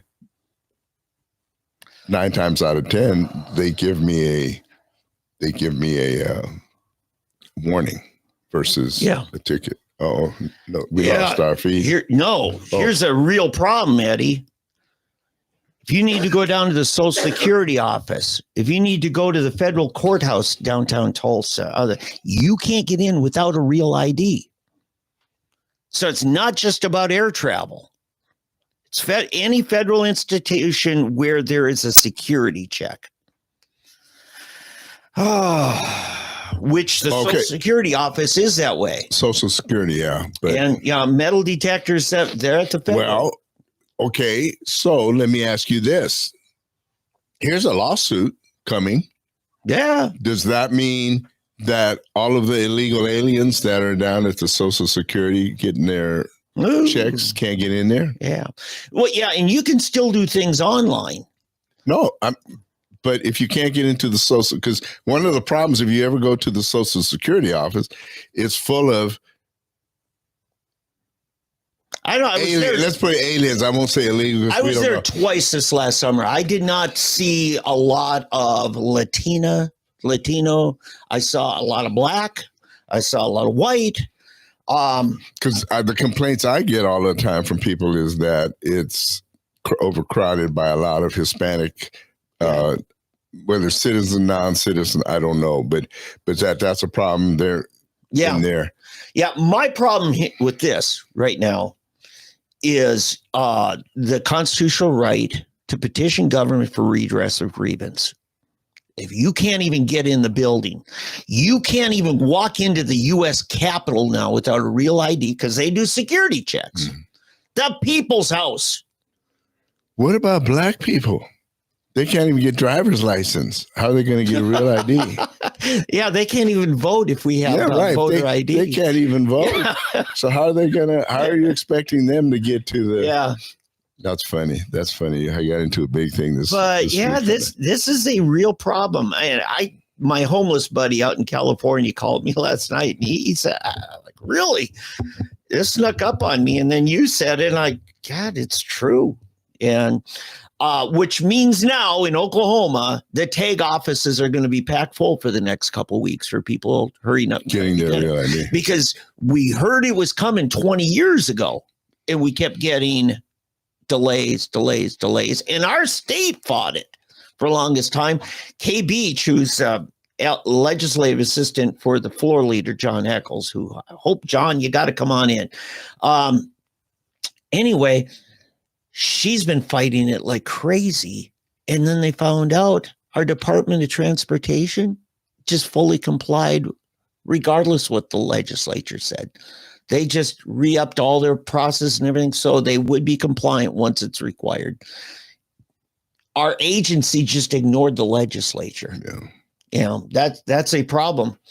Yeah. It's a real problem. But just to set everybody straight, this has been set since 2022 under Biden's administration. They finally said December 5th May 6th of this year is going to be when it goes into effect. Yeah, so. And I'm having a problem with Trump because you're agreeing with it, Donald. You're agreeing with it. Okay. You got to make him own it too. Because Biden couldn't change it now if he wanted to. Well, he couldn't. Yeah. Well, who knows? I mean, maybe he doesn't see it as a big deal as you are. That's the thing. When you're invested in your job, you're working, you look for the state to be the answer to the problem. What did Ronald Reagan say when he first came? He says, government's not the answer. Government's the problem. See, that's how you look at everything. I don't look at it that way. I don't see him seeing it that way. I think he's saying, I don't see a big problem here. If you don't want it, get a passport. You don't like this document jumping through hoops? Go jump through the other hoops. Now, the attack on him from the other side is that he's trying to force those poor black folks into getting driver's license. In other words, that they won't have any excuse when it comes to voting. Oh, you switched to the voting issue. Okay. Yeah. That's the accusation he's getting from the Democrats. The Democrats now are not for this going into effect. Right. So, but their argument is from the other side that it's unfair to all these poor black folks and Hispanic folks and everybody else that can't afford to get the real ID. Why not? or they don't have time to go down there, or they're too stupid to be able to do it, or whatever excuse they can come up with. They just don't want them to have to go through this. So that's what the problem is. Yeah, and I mean, in a way, I have to agree though, because so you're telling me that they're incapable of going down to the DMV to get a driver's license, but they're savvy enough to get a plane ticket and make it to the airport and go through all of that to get on an airplane to travel to another state or another country. Yeah. See what I'm saying? It makes their argument look stupid, right? But anyway, that's I've got another kind of totally off the subject, and then we can get to clear our palate again. Then we can get back into this is a kind of a fun one. This is the kind of stuff Pat Campbell and I used to have real fun with. Arguing about. Bill Belichick, who is 73 years old. Yeah. Has got this fine young thing. She's a honey. Jordan Hudson. Okay. Age 24. Yes. It says good work if you can find it. Isn't she a beauty queen too? Yes. And she's competing for Miss Maine. Okay. But the reason they're in the news this time is not because of the age difference. Mm-hmm. They're in the news because she is competing against a trans contestant, Isabel St. Cyr. And it makes it really newsworthy and interesting as well because of Trump's fight with Maine Governor Janet Mills. So it's kind of like the convergence of, there's all kinds of stuff going on here. You know, you got Trump against Janet Mills, and you got Bill Belichick, his girlfriend against a tranny, and this, you know, and it's people, you got people that hate Bill Belichick and people that love Bill Belichick. And so anyway, it's just kind of a really, really interesting story here. But she was the first runner-up last year. So now she's running again for Miss Maine. So we'll see how that turns out. She's a pretty girl. She's an attractive young lady, and 24, and he's 73. So that's 49 years difference. That's nothing. It's all in the mind. Yeah. By the way, that's, and since they don't need a marriage license, according to you, Dave, and Maine's really caught up in this DEI stuff. They're caught up in this transgender. Oh yeah, competitiveness. Oh, I predict the trans person is going to win. Yeah, I'm calling it right now. Watch. No, it's too late for this. But what the Miss USA pageant could have done is the current Miss Maine, if they'd made her Miss America, then the first runner-up assumes the title of Miss Maine for the rest of that, and then is no longer eligible to run. But Miss USA and Miss America are two different. Yeah, so is this the Miss USA pageant? Or is it the Miss America pageant? You know, I'm not sure. Yeah. Because one of my customers, a longtime customer of mine, is a former Miss Oklahoma, but she was first runner-up, and then Chantel Smith became Miss America. Yeah, I remember Chantel. So then, you know, Megan Bradfield becomes Miss Oklahoma, which means she can't run again. And she only got to serve just like part of the year. And she was ticked. Oh, no, I don't think she is. I think she's honored. She's a sweet lady. Yeah, but see, what's funny is nobody will ever remember her as Miss Oklahoma because they'll only, like me, I only remember Chantel Smith. Right. Yeah. And so anyway, but that's one of the scenarios that they could have got around to basically take her out of the competition. I've always thought the Miss USA girls are prettier than the Miss America. It's considered a little more carnal. a little more. Yeah, it's more about the body, the look, and that. Whereas the Miss America, more traditional in that, but it's more about their talent. They score the talent more, personality, the interviews and stuff. Or at least that's what they claim. But the real highest stature one is the Miss America pageant. And Donald Trump owned the Miss USA pageant for a while. So anyway. By the way, similar to this story is the whole Harvard losing not just their grants. Was it 9 million? Yeah, but their tax exempt status. Right. Which is even worse, yeah. And academia is just blowing the cork. And I'm thinking, I'll bet they really had a problem when Bob Jones University lost all their federal funding. Oh, no, they didn't. Why is that, you ask? Because Bob Jones University just believed in this, what they call a biblical concept of you marry within your race, right? White folk weren't allowed to date on campus Asians or black. And vice versa. It was basically this segregation. And was it a violation of the rights of people to, associate with who? Yeah, I believe so. But they signed up to go to that private university. I think this is stupid. I completely disagree with the biblical context. But they lost federal funding over it. And did Harvard scream and whine about it? I don't think I heard a beep out of them. I bet it was Harvard lawyers that brought the case. Oh, yes. There you go. But here's I don't want to leave this too quickly, the Bob Jones thing. You know what that started the policy, don't you? Tell me. In the 50s, this goes all the way back to the 50s, there was an Asian student that fell in love with an American student. Who was Bob Caucasian? Jones, who was Caucasian, right? A Caucasian and an Asian. An Asian and a Caucasian. That's a weird how that, okay. Anyway, you see, mine's too easily diverted. Anyway, and the Japanese, it was Japanese, by the way, I'll just get more specific. The Japanese parents pitched a fit. And read the riot act to the administration of Bob Jones University.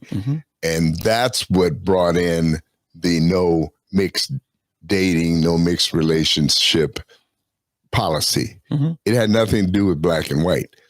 Fast forward 20 years, 30 years, actually maybe it was 40. I don't know, when did McCain run? Was it in the 2000s? Oh, 08. Oh, yeah. So we're looking 40 years later, almost 50. No, actually, I was 50 years later. Yeah, it was 50 years later. John McCain decides to run for president, and it becomes an issue. Or was it Bush? Maybe it was W. I think it was W. I don't know, but to Bob Jones losing the right for their students to get student loans or FAFSA, Pell Grants, and that happened, I think, in the 80s. It's 80s or 90s. Well,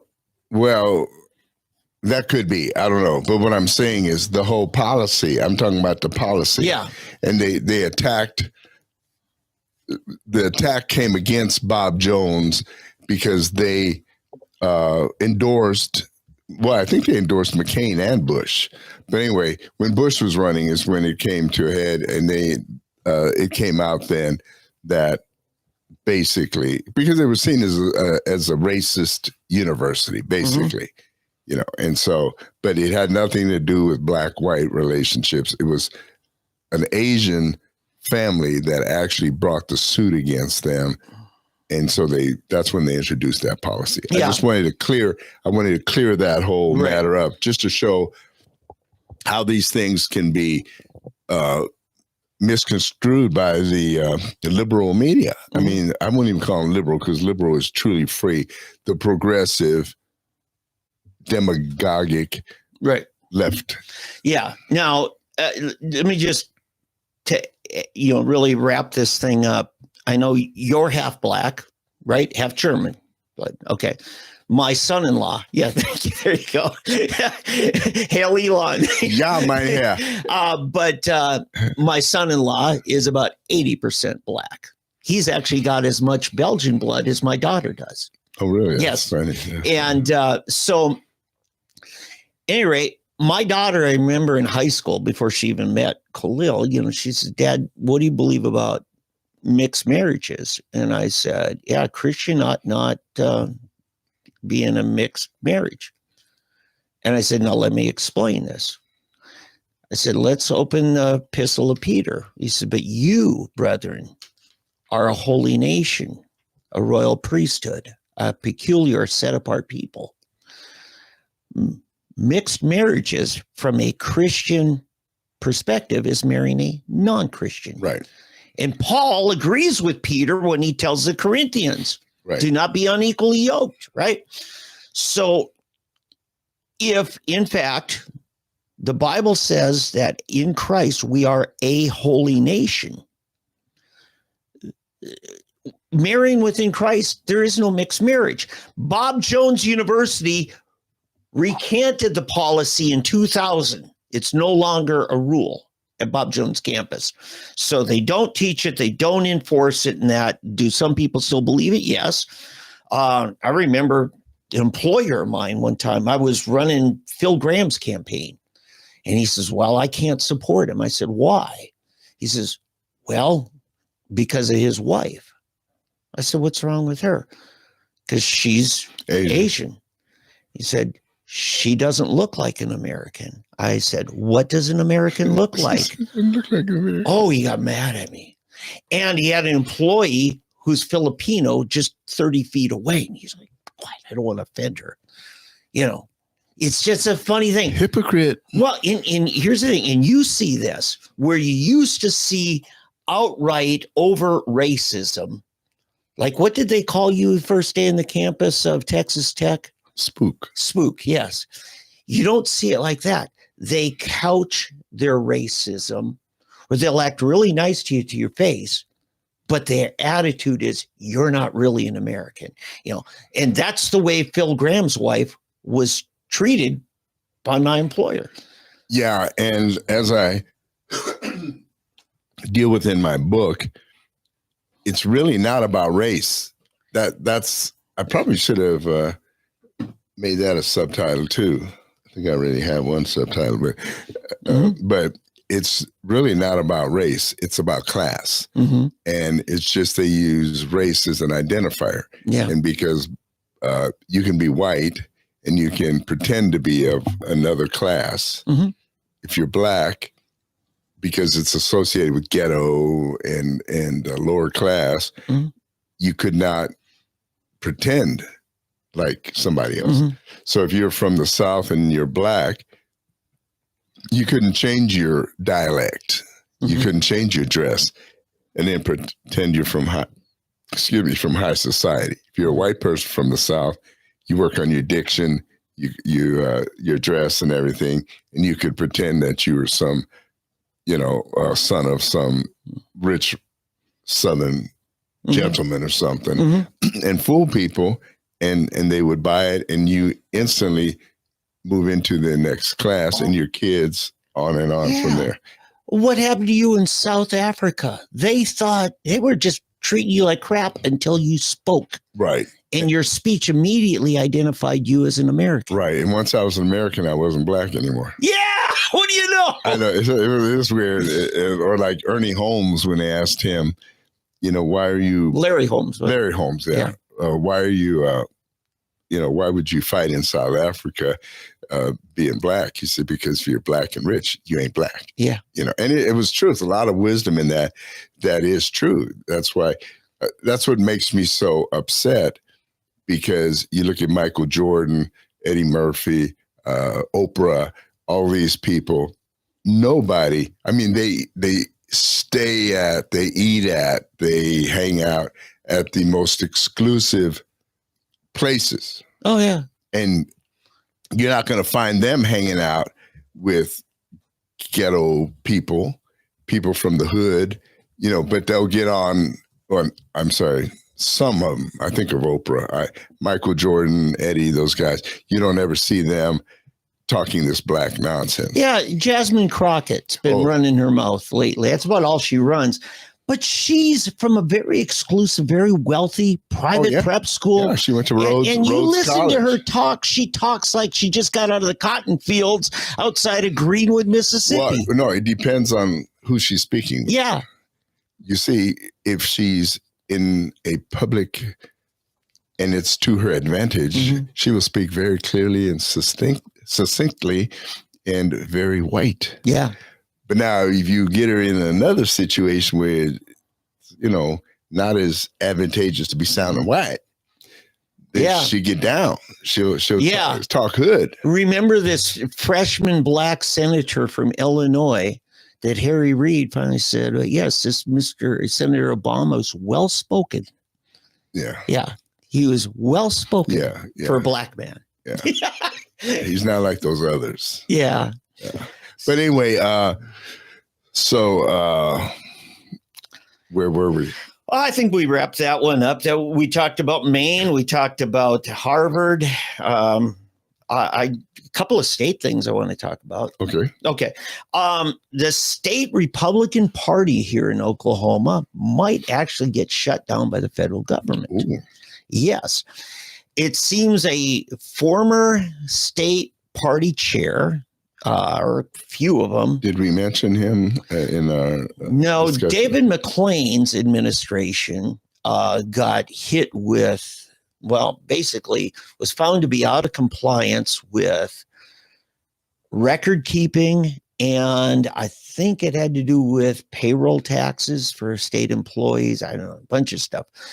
He claimed it was because Mike McCutcheon was dying of cancer and nobody could get into his account laptop. He's the reason why. The woman you gave me, she made me do it, right? Anyway, but now I think we're hit with it's a six-figure sum, like $170,000 the state party has to pay in fines to the Federal Election Commission or FEC. Anyway, and they set it up to be $7,000 and some dollars every month. $7,000 a month. Mm-hmm.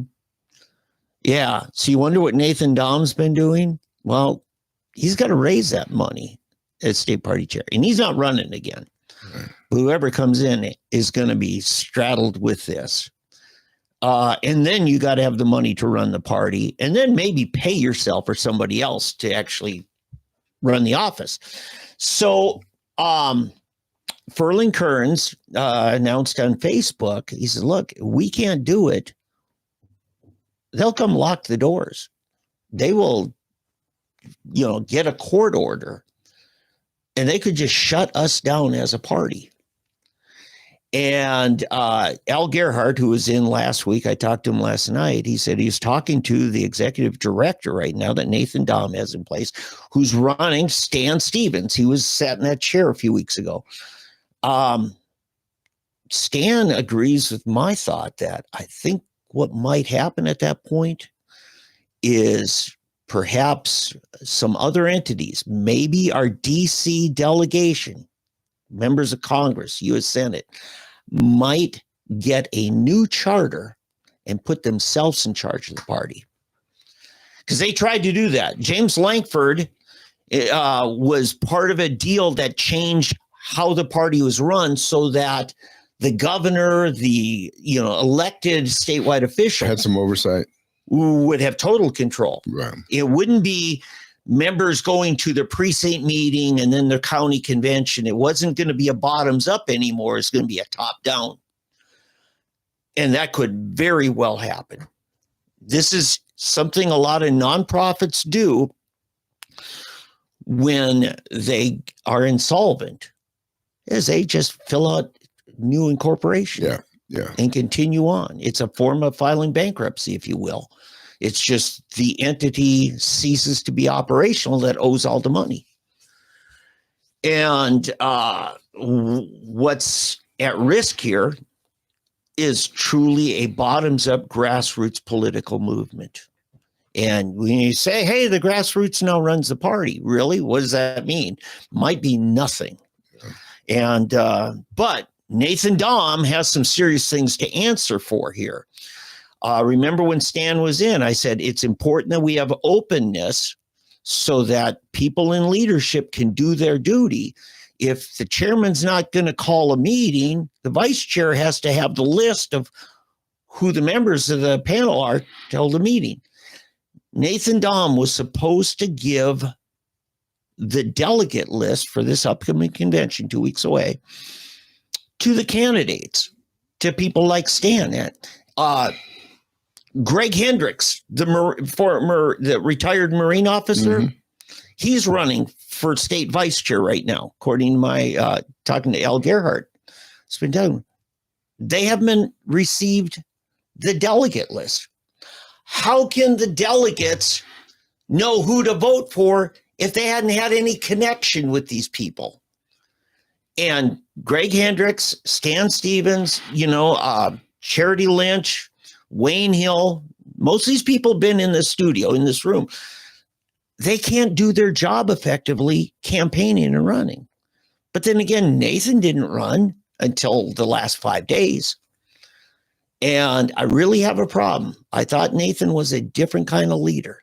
I'm sorely disappointed.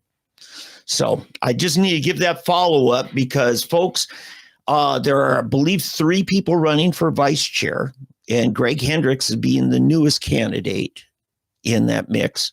There's a woman from Oklahoma City, and then Wayne Hill, the incumbent, running for vice chair.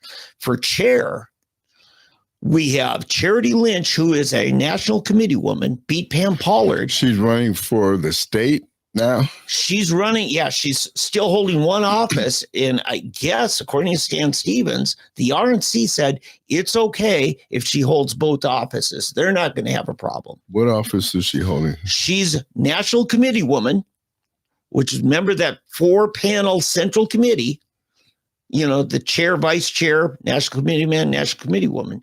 She's going to hold 2 of those if she gets elected state party chair. And then you've got, you did have John Bennett, but shortly after Greg Hendricks came in and told us what he had, John Bennett just backed out, or at least that's the report was made. The funny thing is, now I'm getting reports this week that John Bennett's been traveling with Charity Lynch to different county meetings. The funny thing is, Charity Lynch, according to my sources, I'll just say it's Al Gerhardt, detective, he had heard from others, including Stan Stevens, that John Bennett is not even being allowed in the building, but Charity Lynch can. What Al Gerhardt told us last week is John Bennett may be a last minute and a la Nathan Dahm type put his name up. And it could be that he bowed out for a number of weeks, hoping that these claims, stolen valor, might die down. We won't talk about John Bennett anymore. Mm-hmm. It worked for Nathan Dahm. Nathan did not face any serious challenges. Even though Nathan Dahm, he told me himself he knew 7 days before that he's going to run. But 5 days before, he sat there at a forum for the candidates, did not announce, did not take his place, did not allow people to question him. It's just low class. Just low class. Yeah, I'm talking to you, Nathan. I think it's low class. Okay. So that's party news in Oklahoma, and there's a lot of it. And in 2 weeks, we've got the convention. If you haven't signed up ahead of time, you may have lost your $20 discount. It's $100. You sign up by a certain date, $120 at the door. The good news, according to Stan, is we signed this contract for event management. I think it was, again, David McLean has signed a 5-year deal without consulting the state committee, as far as I understand. And that's what straddled us with a lot of the expense. So hopefully Stan, if he wins, right now he's probably who I'm supporting, Stan Stevens. It's for party chair. Hopefully we can get that priced down to around 50 or 60 max. Yeah, he seems like a sound investment, Standas.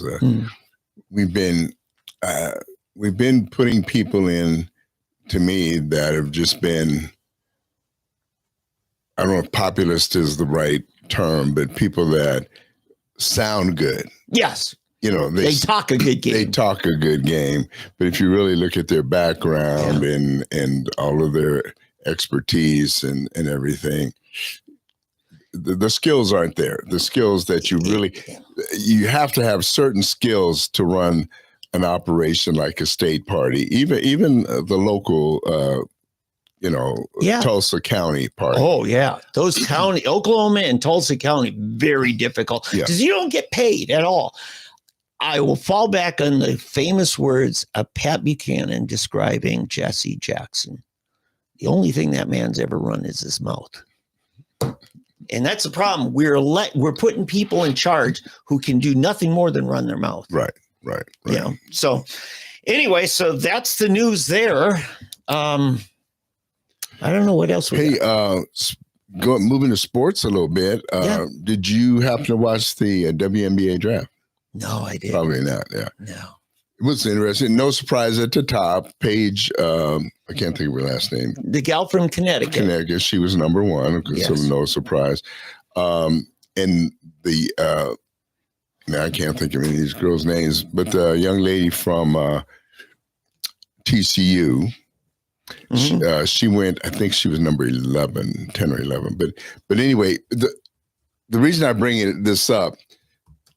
There's this, I don't know if you call it a trend, a style, a fashion trend lately, but it's women or girls, men's blazers or suit coats with nothing underneath. The first time I saw this was at the Country Music Awards, and this woman who won Artist of the Year. She was the Country Artist of the Year. I don't even know her name right now. She gets up and she's wearing like a suit, but it's like a men's suit. And I was noticing, I was trying to figure out, is that a flesh-colored shirt or t-shirt underneath, or is that her skin? And then all of a sudden, you notice that she has to hold this thing to her. And a couple of times she didn't hold it tight enough. And you were seeing some boobage. Yeah. And she had to be real careful, or they would have had to put the little blur up there. Yeah. And so at the WNBA draft this week, a bunch of the girls had these same jackets on, same deal, with nothing underneath. And I'm thinking, who comes up with these ideas, these styles? I mean, this is just, but the one who won the night as far as the most attractive, and she really does. You wouldn't see her when she's playing basketball. You wouldn't think that but she was just a knockout. And that's the young lady from TCU. You have her name? Yes. That would be Haley Van Lith. Haley Van Lith. That's right. Power guard. Right. Point guard. Point guard. Yeah. Power. Anyway, Haley has a story. She, I believe, initially started at, was it Tennessee? She transferred to LSU. She was at LSU year before last. And this last year, she transferred to TCU, took them to the Elite Eight, and then was out. But she really made a difference. I mean, the girl is good. She's a good player, and as a point guard. And but anyway, her outfit, everything, the way she had her hair, makeup, everything. I mean, she was a knockout. She's a beautiful girl, and she really stole the show. Some of these other young, and the other one was this young lady. I think she's part African. Or African descent, not African American, African descent. She went to University of Southern California. Number 3, who was number? Yeah, Kiki Iriafen. Yeah, there you go. Kiki. Yeah, she had a beautiful gown on. I mean, you'd have thought she was at the Academy Awards. I mean, this is beautiful. Good for her. Beautiful full length.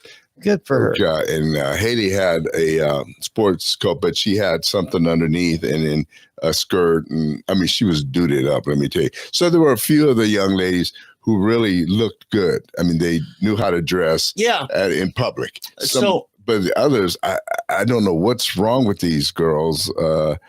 Now, there's no need for the number 2 right after Paige Bucher. Paige Bucher, yes, sir. Yeah, Paige Bucher. There's UConn. They pronounce it Becker, but Becker, okay. Say, yeah, okay. But I think it's Bucher. But okay. So number 2 was from France. Yeah. Not even part of our college system. They don't list a college. Is Dominique Malonga. And they had several foreigners. Right. The number 5 pick was Justy Josite from Lithuania. Lithuania is a big basketball country. Yeah. You know, and she's this tall, thin. Right. And then you had Egza Sivka from Slovenia.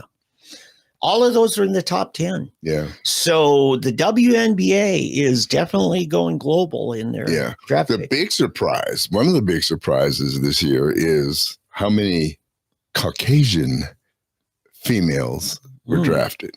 Mm-hmm. And I think it's good for the league because, see, these black girls had gotten this attitude where, like, we own this sport. Sure. And they're starting to dictate to others how this is supposed to run, and with just attitudes and everything. It's a cultural disease coming out of South Carolina. Well, not just South Carolina, but just in general. University of South Carolina. Loudmouth lesbians. Well, yeah, there you go. Yeah, but not just in South Carolina. I know. Pressure. But yeah, that was the other thing too. How many boyfriends? Oh, there we go. These girls had. It's a marketing thing. Let's face it. Yeah. Because what's going to save them is successful marketing. Yeah. So this year, a lot of heterosexual Caucasian young women were drafted into the NBA. In various ways, they are showing their femininity. Right. They're not trying to pretend that they're guys. Right. Exactly. So I think, what's her name? Caitlin Clark started something last year. I think she triggered something. I don't know. Isn't that the same thing as starting? I think triggering it would be the start of a shot. I think she's just being who she is. She's just being cantankerous. No, I think it goes to, was she intentionally trying to mastermind? I don't think so. No, that's not what I meant. Yeah. Okay. It says she was the genesis of a movement that we're seeing now a year later developing. Yeah. That's all. See, because please cool yourself. Sure. I thought you were done. I'm gonna start dropping something in your drinks. What happened with Caitlin, she was selling out arenas everywhere she went as a visiting team. Right. In other words, teams might be playing in something like what's the place at the fairgrounds, the Coliseum? Pavilion. Yeah. They were playing in places like the Pavilion. Where you can still smell the horse manure. Well, when Caitlin shows up, they have to move to the BOK. Yeah. So all of a sudden you go from 3,000 to an 18,000 arena. Yeah. And somebody started, and a big part of it is the NBA. I think we talked about this before. The NBA subsidizes the WNBA. And these guys are saying, hey, we're tired of paying for these women. You know, you got to make it on your own. Yeah. And so, and don't down Caitlin Clark or you have to stop this. You need to make your own money. They were riding on buses before Caitlin last year because of the new income. They're flying now. Yeah. And staying in first class hotels and so forth. And these aren't just 1 or 2 hour bus trips. Right. Oh, no, right. And so now we've got you've got this big thing. Dallas got the first pick with Paige Bucher and or Becker or whatever. But anyway, and so now they've already moved from where they normally played to the Reunion Arena or the big basketball where the Mavericks play, when Indianapolis shows up, and they've got 2 games, so they're going to have those there. Sure. But I have a feeling that with Paige, she's going to be her own star, so you'll start getting big games in other towns, and once that happens, boom, it'll be up. Okay. It's good for little girls. Yeah. It's good for little girls to have something to look forward to. Yeah, just to clarify, because I think we're on the same page. When you say what Caitlin started, my only point was, I think it surprised a lot of people, and maybe including Caitlin Clark. But what we're seeing now is more organized, thoughtful strategy because we stumbled on something. No, I don't think that's what I meant at all. No, Caitlin Clark, by who she is and sticking with it. Yeah. Attracted so many people. Exactly. And so. Right. So, yeah. So they're going to follow that now. Right. Well, let's put it this. They're going to build on it. They're going to build on it. They became believers when they saw how well it worked out. Right. And now they are deliberately, and it's not just the organization. The athletes are saying, you know what? Me being proud of my femininity, whether it's being ladylike, being, quote, sexy, being, not a dyke, if you will. Well, I don't know, because so many of them, the way they were dressed, again, that's what I'm saying. There were, most of them were just dressed weird, with these, like I said, these blazers with girls who can't feel comfortable in being pretty settle for being sexy. Well, it's not even sexy though. I don't know what kind of look you'd have to see. Well, you described it as rather revealing, and that's right. I didn't see it. No, I know. Yeah. So no, it's imagine a girl wearing a sport coat and nothing underneath their sport coat. Yeah. You just got and it's like it's too big anyway. Okay. Yeah. It's a big giant. Did you ever see Talking Heads? Do you know the group? Sort of. That was an 80s band, right? Yeah. Yeah. And I can't think of the lead singer, but there's a thing where he wears this giant suit. It's a white suit and this big shoulder pads. Big shoulder, but I mean it's like extra large. Yeah. And he's doing this movement, and this thing is just going like this while he's doing, and so that's kind of how it just looks awkward and weird, and be a girl, be a feminine. That's the best thing about this, Eddie. Yeah. Is, you know what? Just being a women's thing and being more inclusive, less about fitting in with the South Carolina culture. And I don't mean the state, I mean the lesbian culture there. But they're not the only ones, though. No, I know they're not, but they became the NCAA champions with heavy doses of that, including their head coach. Right. They got killed. They got killed in that. By UConn, right. But here's the thing I'm thinking, business-wise, Eddie. This would be a great time for the NBA to spin off and separate it as its own entity. Get investors to buy, because there might not be a better opportunity to get their price. Yeah. No, you're right. And then the LeBron James of the world don't have to worry about subsidizing them anymore. No, you're right. And I think you're right. I think the time is right because it's nothing as cute as watching Caitlin Clark. She's the Michael Jordan of women's basketball. She has reinvented the game audience-wise, when she leaves. Just to see these little, we're talking 8 to 10-year-old girls all there with their jerseys and this, and she walking around, she's signing all these things.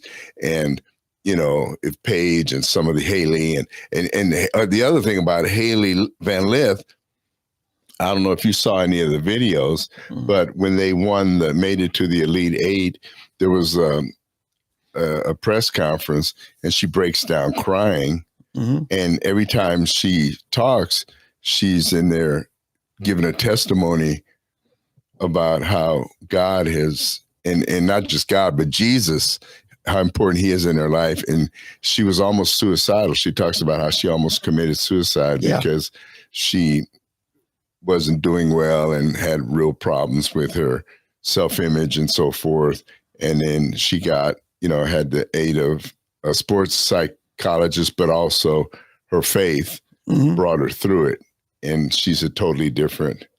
Oh, here's the really funny part too.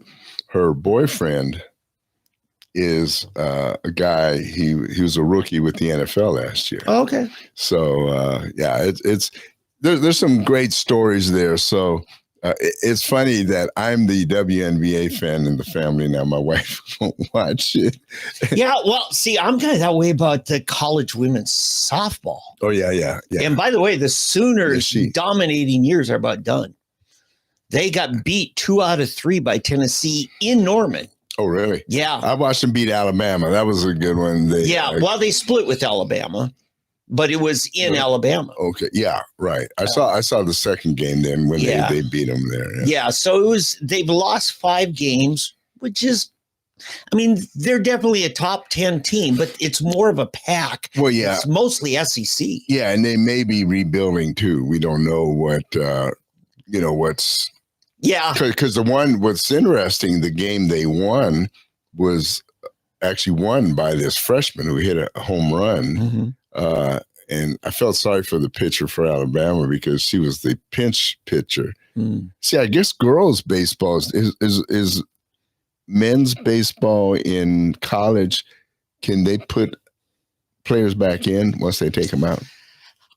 It's a little more nuanced, but you do sometimes see for a particular batter, the right fielder come in and pitch. Oh, and they'll just swap. You're talking about pinch hit or pitch? Well, you said a pinch hitter. Right. Usually when you get a pinch hitter, you take out the player. Right. And then once they're out, then they put somebody new in to play that position. Because once you're out, you're out. Well, but in softball. Yeah, but when you're on offense and they change the batting order, we don't often get to see the fact that they might have moved 4 or 5 people. All right, let me finish. Let me tell you what. They took a pitcher out and they put her back in. They took her out, had another girl pitch. Right. That OU scored the runs on. Right. And then they tried to put the other pitcher back in. Right. Yeah. What we see is somebody on the batter's circle on deck, and all of a sudden they're pulled and somebody else there. To us is simply she's out, she's in. But the manager is actually moving around 6 or 7 people sometimes, could be that much, and picking somebody else on the team to remove from the roster. And it's just a shift. And then when the other team's up there in the field, they'll shift again. Right. But you can't do that because you have the pitcher out and a new pitcher in there. In other words, once the pitcher's out, she's out. Yeah. When you're on the field, you can't get away with that kind of stuff. Right. So the pitcher, they have a new pitcher. She pitches a whole inning. Yeah.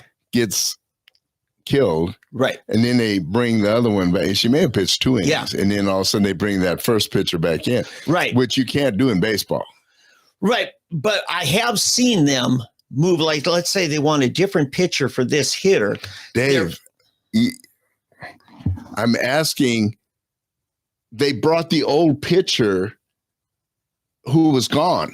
Yeah. Brought her all the way back into the game. Yeah. She didn't play another position. She was out of the game for 2 innings. Okay. And she's back. Yeah. No, I think you got a point there that there is something different. Yeah. That allows that's different. And it's not so I was trying to figure out in college, can the men do that? Yeah. In baseball, men's baseball, is that the same role? Yeah. I think it is different. Yeah. And I don't understand it. And it might take, it's not a simple answer either. The NHL playoffs begin today. Oh yeah. Yeah. Is your boy in? No, I think they came in third. They were leading for but they're in the playoffs. But they play tomorrow. I understand. It's a Florida. They play Tampa. It's Fort Lauderdale and Tampa. Yeah, that's a tough game. Well, it's a series. But what I'm saying is that because they're both defending Stanley Cup champions recently. Yeah. Toronto is in first place, and then Tampa, and then us. Yeah. So and then I think Dallas made it. Dallas, I think, is in it again this year. Of course, some of the usual suspects: Las Vegas, Denver. Colorado. Hey, this is a merger now of politics and sports, because Trump's little banter thing with Justin Trudeau, you guys could become the 51st state, and that would fix a lot of things, right? And he's just egging him on. And we saw the backlash at hockey games, right? A lot of Canadians were booing the U.S. national anthem. Yeah. So I want to just dig deep. If this seriously ever did happen, that there was a merger of Canada with the United States, it would not be one state. There's no way Quebec is going to be part of a state entity. If they come in, they get statehood by themselves. Yeah, I don't think Quebec would be. Oh, no, it would be by themselves. Yes, that's what I'm saying. I don't think it's 51st. It's probably 51st, 2nd, 53rd. Oh yeah, They would still. Oh yeah, you're right. Yeah, because let me see. You got Calgary is all the way west, right? They're in Alberta. Vancouver. Yeah, that's Alberta. Vancouver is the Pacific, right? Right. They would be a state capital. Right. Montreal would be, and I think Ontario and maybe either Winnipeg. So who is Calgary? Next to Vancouver. Yeah, I think Saskatchewan's in between. British Columbia. That's the Pacific Coast. That's and then Calgary. Vancouver. Then I think you've got Saskatchewan. I don't know which, Alberta and Saskatchewan next year, and then Winnipeg, Manitoba. Those three probably would be a state by themselves.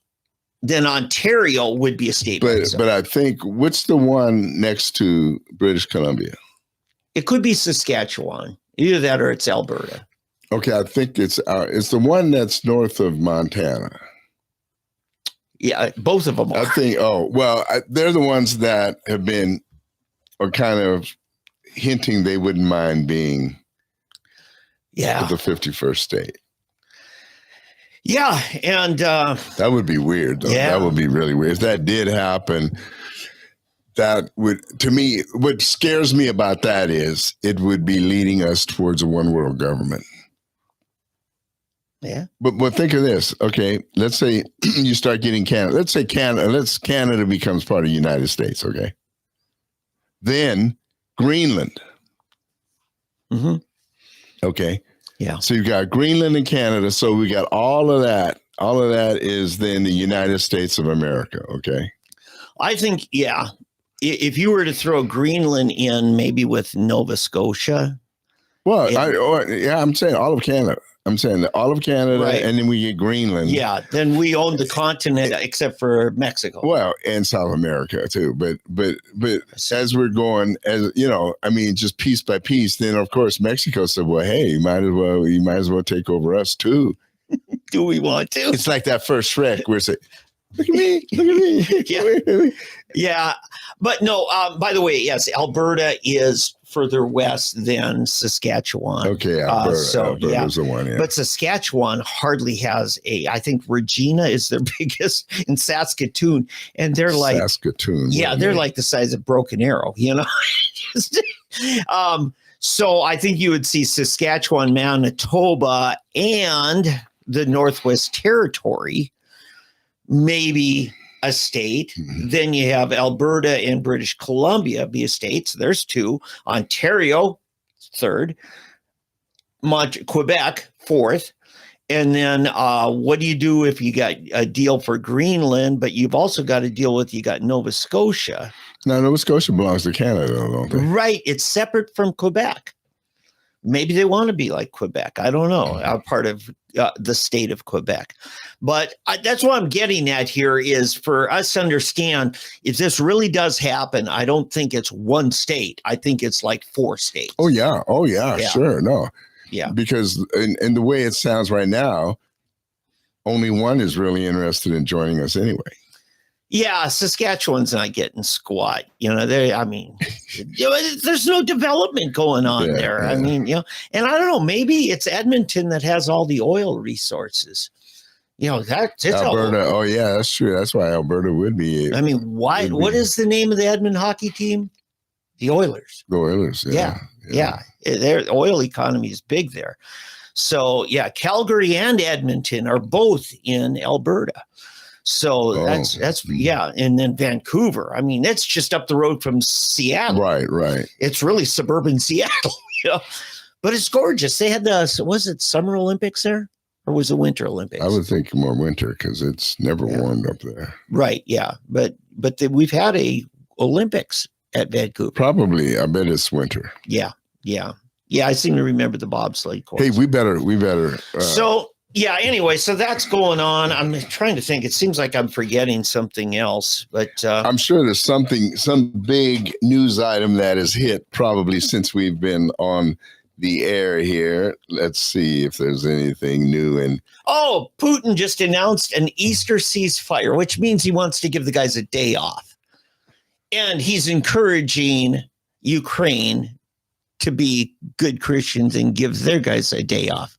But saying we will commence warfare again Monday morning. So anyway, Greg Popovich has a medical emergency. We'll find out about that. That's just within the last hour. He's not still the coach though. Yeah, I know. Down there. But he's got a medical emergency. Oh, this is something that I think is important. Did we talk about Harvard? Yeah, a little bit. Funding? Yeah. Yeah. I likened it to Bob Jones. Right. And where was the one? Yeah, that's right, because we went to Bob Jones. We didn't talk much about Harvard. Right.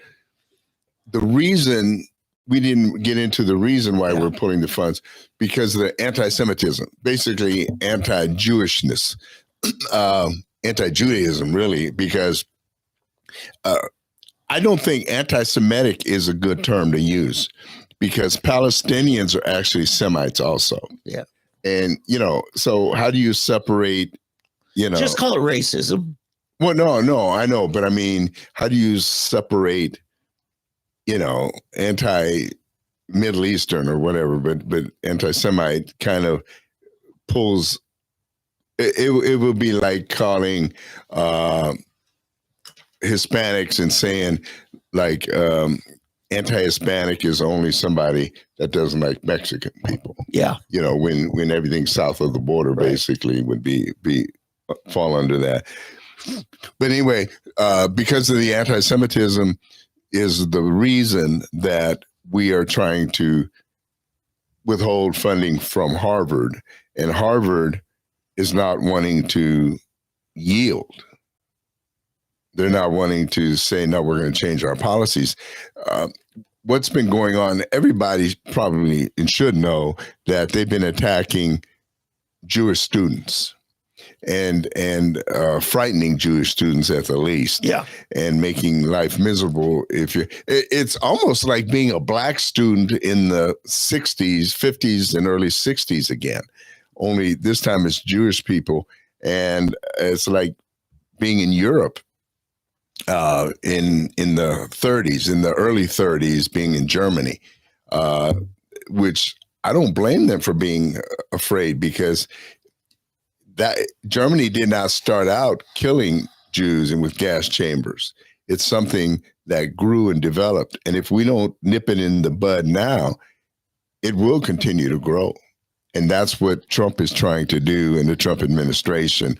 I have neighbors and people on Facebook that I deal with daily that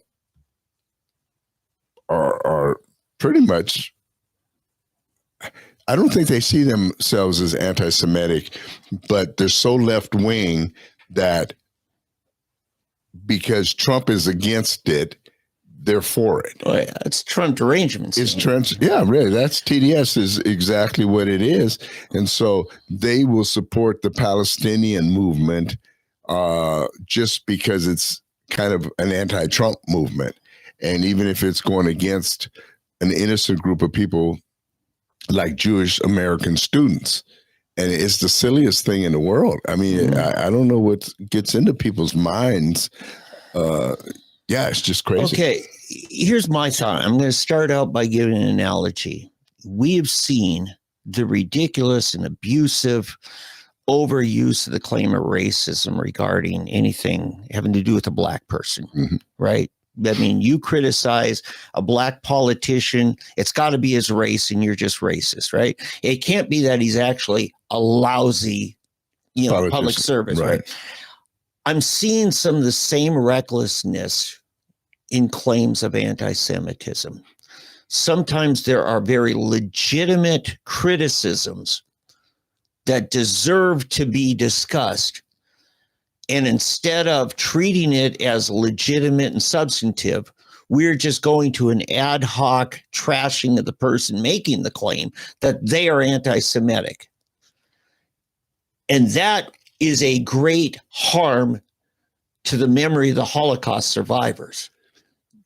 Okay, there are people who actually did suffer anti-Semitism, but for you to then exploit the term to try to silence your political opponents. We saw it with black. I'm starting to see some of it. Oh, and they're going to innuendo. Kanye West. Yeah. Kanye. We had that discussion with Kanye West. Yeah. That he was going after a certain segment of an industry. Yeah. Business community. In the entertainment business community. Exactly. Yeah. And fashion. All of a sudden he's anti-Semitic. Exactly. This kind of thing, because I've listened to some of, what's the gal's name? Black woman that was for a while on Daily Wire and she got booted. Oh, why can't I think of her name? Now she's bigger than ever. Oh, you're talking about Candace Owens? Yes. Her YouTube channel is massive. Really? Yeah, she's independent. And it's like Daily Wire is the one that's getting a drop in their viewership. That's interesting. But I've just seen Ben Shapiro sometimes going too far. Yeah. And so I'm just saying, for the sake of the integrity of the concern, don't exploit and overuse it. Right. It's really happening. Yeah. So. No, I agree. And getting to Candace Owens, I really don't care for her myself. I think I don't know if you know who Kim Klacik is? I've heard the name. She's the black woman that was running for Congress in Baltimore, for the Baltimore area. Okay. Black girl. Anyway, Candace Owens accused her of being a prostitute. Okay. And of all kinds of stuff. And so to me, Candace Owens is, I hate to say this, kind of the Republican version of an Al Sharpton. Could she be another Ann Coulter? Yeah. I guess Ann Coulter, but see, that's an industry hazard because being a talking head, the gadfly. Yeah, you got to come up with the most sensational things because it really drives the viewership, listenership, your next book, all that. And Ann Coulter is one of those people who's been largely discredited by her extremes. And it's an industry hazard. Yeah. So I think what killed Ann Coulter was her TDS. She just does not like Donald Trump. And I don't know what happened to her, what got her on the wrong side of Trump. But that really did it. It sent her off on the wrong path. I don't know. I don't know what the deal is. But anyway, well, you're looking for something particular? Yeah, a particular person I really have in mind is a guy named Douglas Murray. Oh, yeah. Oh, yeah. And he was on Joe Rogan's podcast along with David Smith, a libertarian. And David Smith, I largely respect that guy. He, has been critical of some government decisions. Some of it has to deal with Gaza, some of it's other stuff, but he's being constantly trashed by Douglas Murray for the intentions of his heart. Right. And it's a cheap shot. And I'm just seeing it. Douglas Murray is doing damage to the cause of the Holocaust victims by claiming, oh, this anti-Semitic. No, you just have a different policy. Yeah, Douglas Murray can be like that. I've seen him just, he's a very smart guy. He's good. He's manipulative. But then he can go that way and you say, oh, too far. It was so obvious within about 3 minutes, I discredited him. Really? Yes. Okay, good. No, you can't conclude that. Well, he wanted to. Because anything that's inconvenient to his narrative, he wants to believe in the worst possibility of his opponents. Right. In response to Putin's offer of a ceasefire, the move appeared to be scoffed at by Ukrainian President Volodymyr Zelensky, who said shortly after that air raid alerts were ringing out across Ukraine. As for yet another attempt by Putin to play with human lives, at this moment, air raid alerts are spreading across Ukraine. Yeah, but see, that's alerts. Were any attacks actually? You could have set off the air raids. Exactly. And then say, see, well, you just orchestrated that narrative. Right. Yeah. There's no good guys in that war. No. They're both sides. Both sides. Yeah, that's what we got to get as far away from it as we can. And evidently, Trump is about ready to be done. Now, there's a claim that just yesterday they signed rare minerals with Ukraine. Yeah. But it was a low level, kind of agency people worked out the details. There will be, if it truly does happen, there will be a ceremonial signing. Right. But I don't know. It's a mess. You can't force peace upon people who are hell-bent on war. No, the Hatfields and the McCoys. Yeah. They're just hell-bent on war. They haven't suffered enough. Well, honestly, the real problem is Germany and France. And England. Yeah, and England to a lesser degree. England really is not big enough. If Germany and France back down, Germany in particular, if Germany backs down and says, okay, we're done, Right. Well, I say England because they're kind of a ringleader, because as soon as Zelensky had that blow up at the White House, Starmer called for Macron and Schultz. Come on up. We have to meet now. Right. Yeah. They're an agitator. Right. But if the other two, one of the other two, France or Germany, says, look, you're on your own, then England would fall in a second. And I'm more convinced than ever that we need either a major revamping of NATO, or U.S. just needs to get out of it altogether. Oh, yeah. We need to worry about something avert. Yeah, we need a Western alliance from Argentina all the way up through Canada. Yeah, right now, Iceland is more important to us. You mean Greenland? No, Iceland. Oh, Iceland.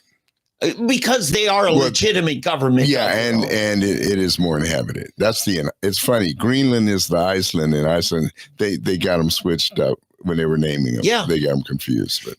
Somebody once said, actually just this last week I read it, whoever wins the next world war would be the person who can build drones the fastest. Drones are becoming such a big part of this. And you know who says they build them faster than anyone? Ukraine. They started their own drone industry. That's funny, because one of the complaints that Zelensky has, one of the accusations is that the alarms are going off because they're seeing drones from Russia. Mm-hmm. So that's what he explained. By the way, we've got like 5 more astronauts this week. The girls? Yes, the girl crew. Like I said, they look good in their astronaut outfits. They're looking. I like this. Yeah. Oh, and in other news, We are posthumously declaring. Posthumously. Yes. Declaring Edmund Hillary to be an astronaut because he went just about as high up as the girls. It technically was not outer space. Oh, wasn't it? No. They didn't even leave the stratosphere, the ionosphere. No, they're claiming because it was so high up you couldn't breathe, wasn't enough oxygen. And that's what Sir Edmund Hillary said when he climbed Mount Everest. Now, whose rocket did they go in?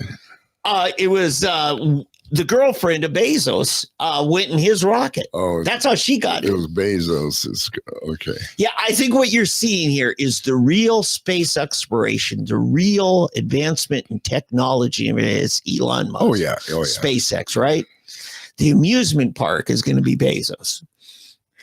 Because these are amusement park rides. Right. Nobody's flying it from within the ship. There's no Neil Armstrong trying to land the lunar module. So you just sit. You just sit. It's all automated. Oh, yeah. Yeah. It's the Space Needle. Boy, you go up, you come down. They are really getting it. They're getting blasted by the left more than anybody. You know, and I'm saying, hey, if you got the money, you know, it's just that jealousy. It's the envy. To me, listen, if you got the money and you want to go into space, do whatever, spend it, do it. If you can do it, do it. You're just a bunch of jealous, bitter, envious people. I could care less if Katy Perry wants to be shot in a rocket, but the outcry with these women attacking them and everything, it's just weird. I don't like Katy Perry as much as the next person. I really, but you think of it, the first time I rode Space Mountain at Disney World, from the time I got in line to the time I exited the building, because it's indoor roller coasters, what it is, I spent about 10 times as much on that ride, Space Mountain, as they actually spent in space. Their entire ride was 11 minutes. Yeah. They're an astronaut, don't you know? Yeah. 11 minutes. Yeah, but Dave, see, you're doing the same thing. Others making fun of it. To me, they haven't tried to make any more out of it than it is. It's other people that are trying to make fun of them for doing it. Well, I will say cable news. Let's put it this way. They've gone much further than you have. Yeah. And I have, right? Yeah. Cable news blew it out of proportion. Exactly. That's not their fault. You're right. Oh, I'm sure they had a PR machine going. Nah, I don't know. Maybe one or two of them, but I can't. I'm not going to blast all of them for it. I like to be fair, you know. You know, they do that to us all the time. You know, I think they selected Gayle King for a specific purpose. You got to get a cable news journalist. Would that begin with, okay. For a cable news journalist. Okay. I was going the other way. I was going totally token. Yeah. No, I think they just wanted, cable news to treat this seriously. I see. Okay. Yeah. And part of their clique, So. And it helps if it's a black cable news person. Yeah. Absolutely. Yeah. Oh, and it's not mankind they're doing it for. It's for humankind. Yeah. See, we got another lesson in lecture and political correctness out of it. My 10th grade, it was 11th grade grammar teacher, Norma Nelson, teacher of the year, 1 year.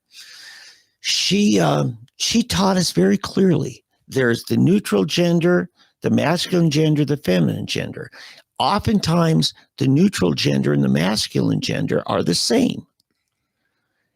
And it's these journalists and these college, political correctness people that need to go back to high school grammar class because they want to reinvent things for their political agenda that are centuries old parts of the great English language. It's a good language. I don't think we need to change it for their political outcomes. I agree. So, hey, we're almost at 3 hours. Yeah. I think we better shut her down. All right. Hey, thank you guys. We will talk to you next week, Lord willing, and the creek don't dry.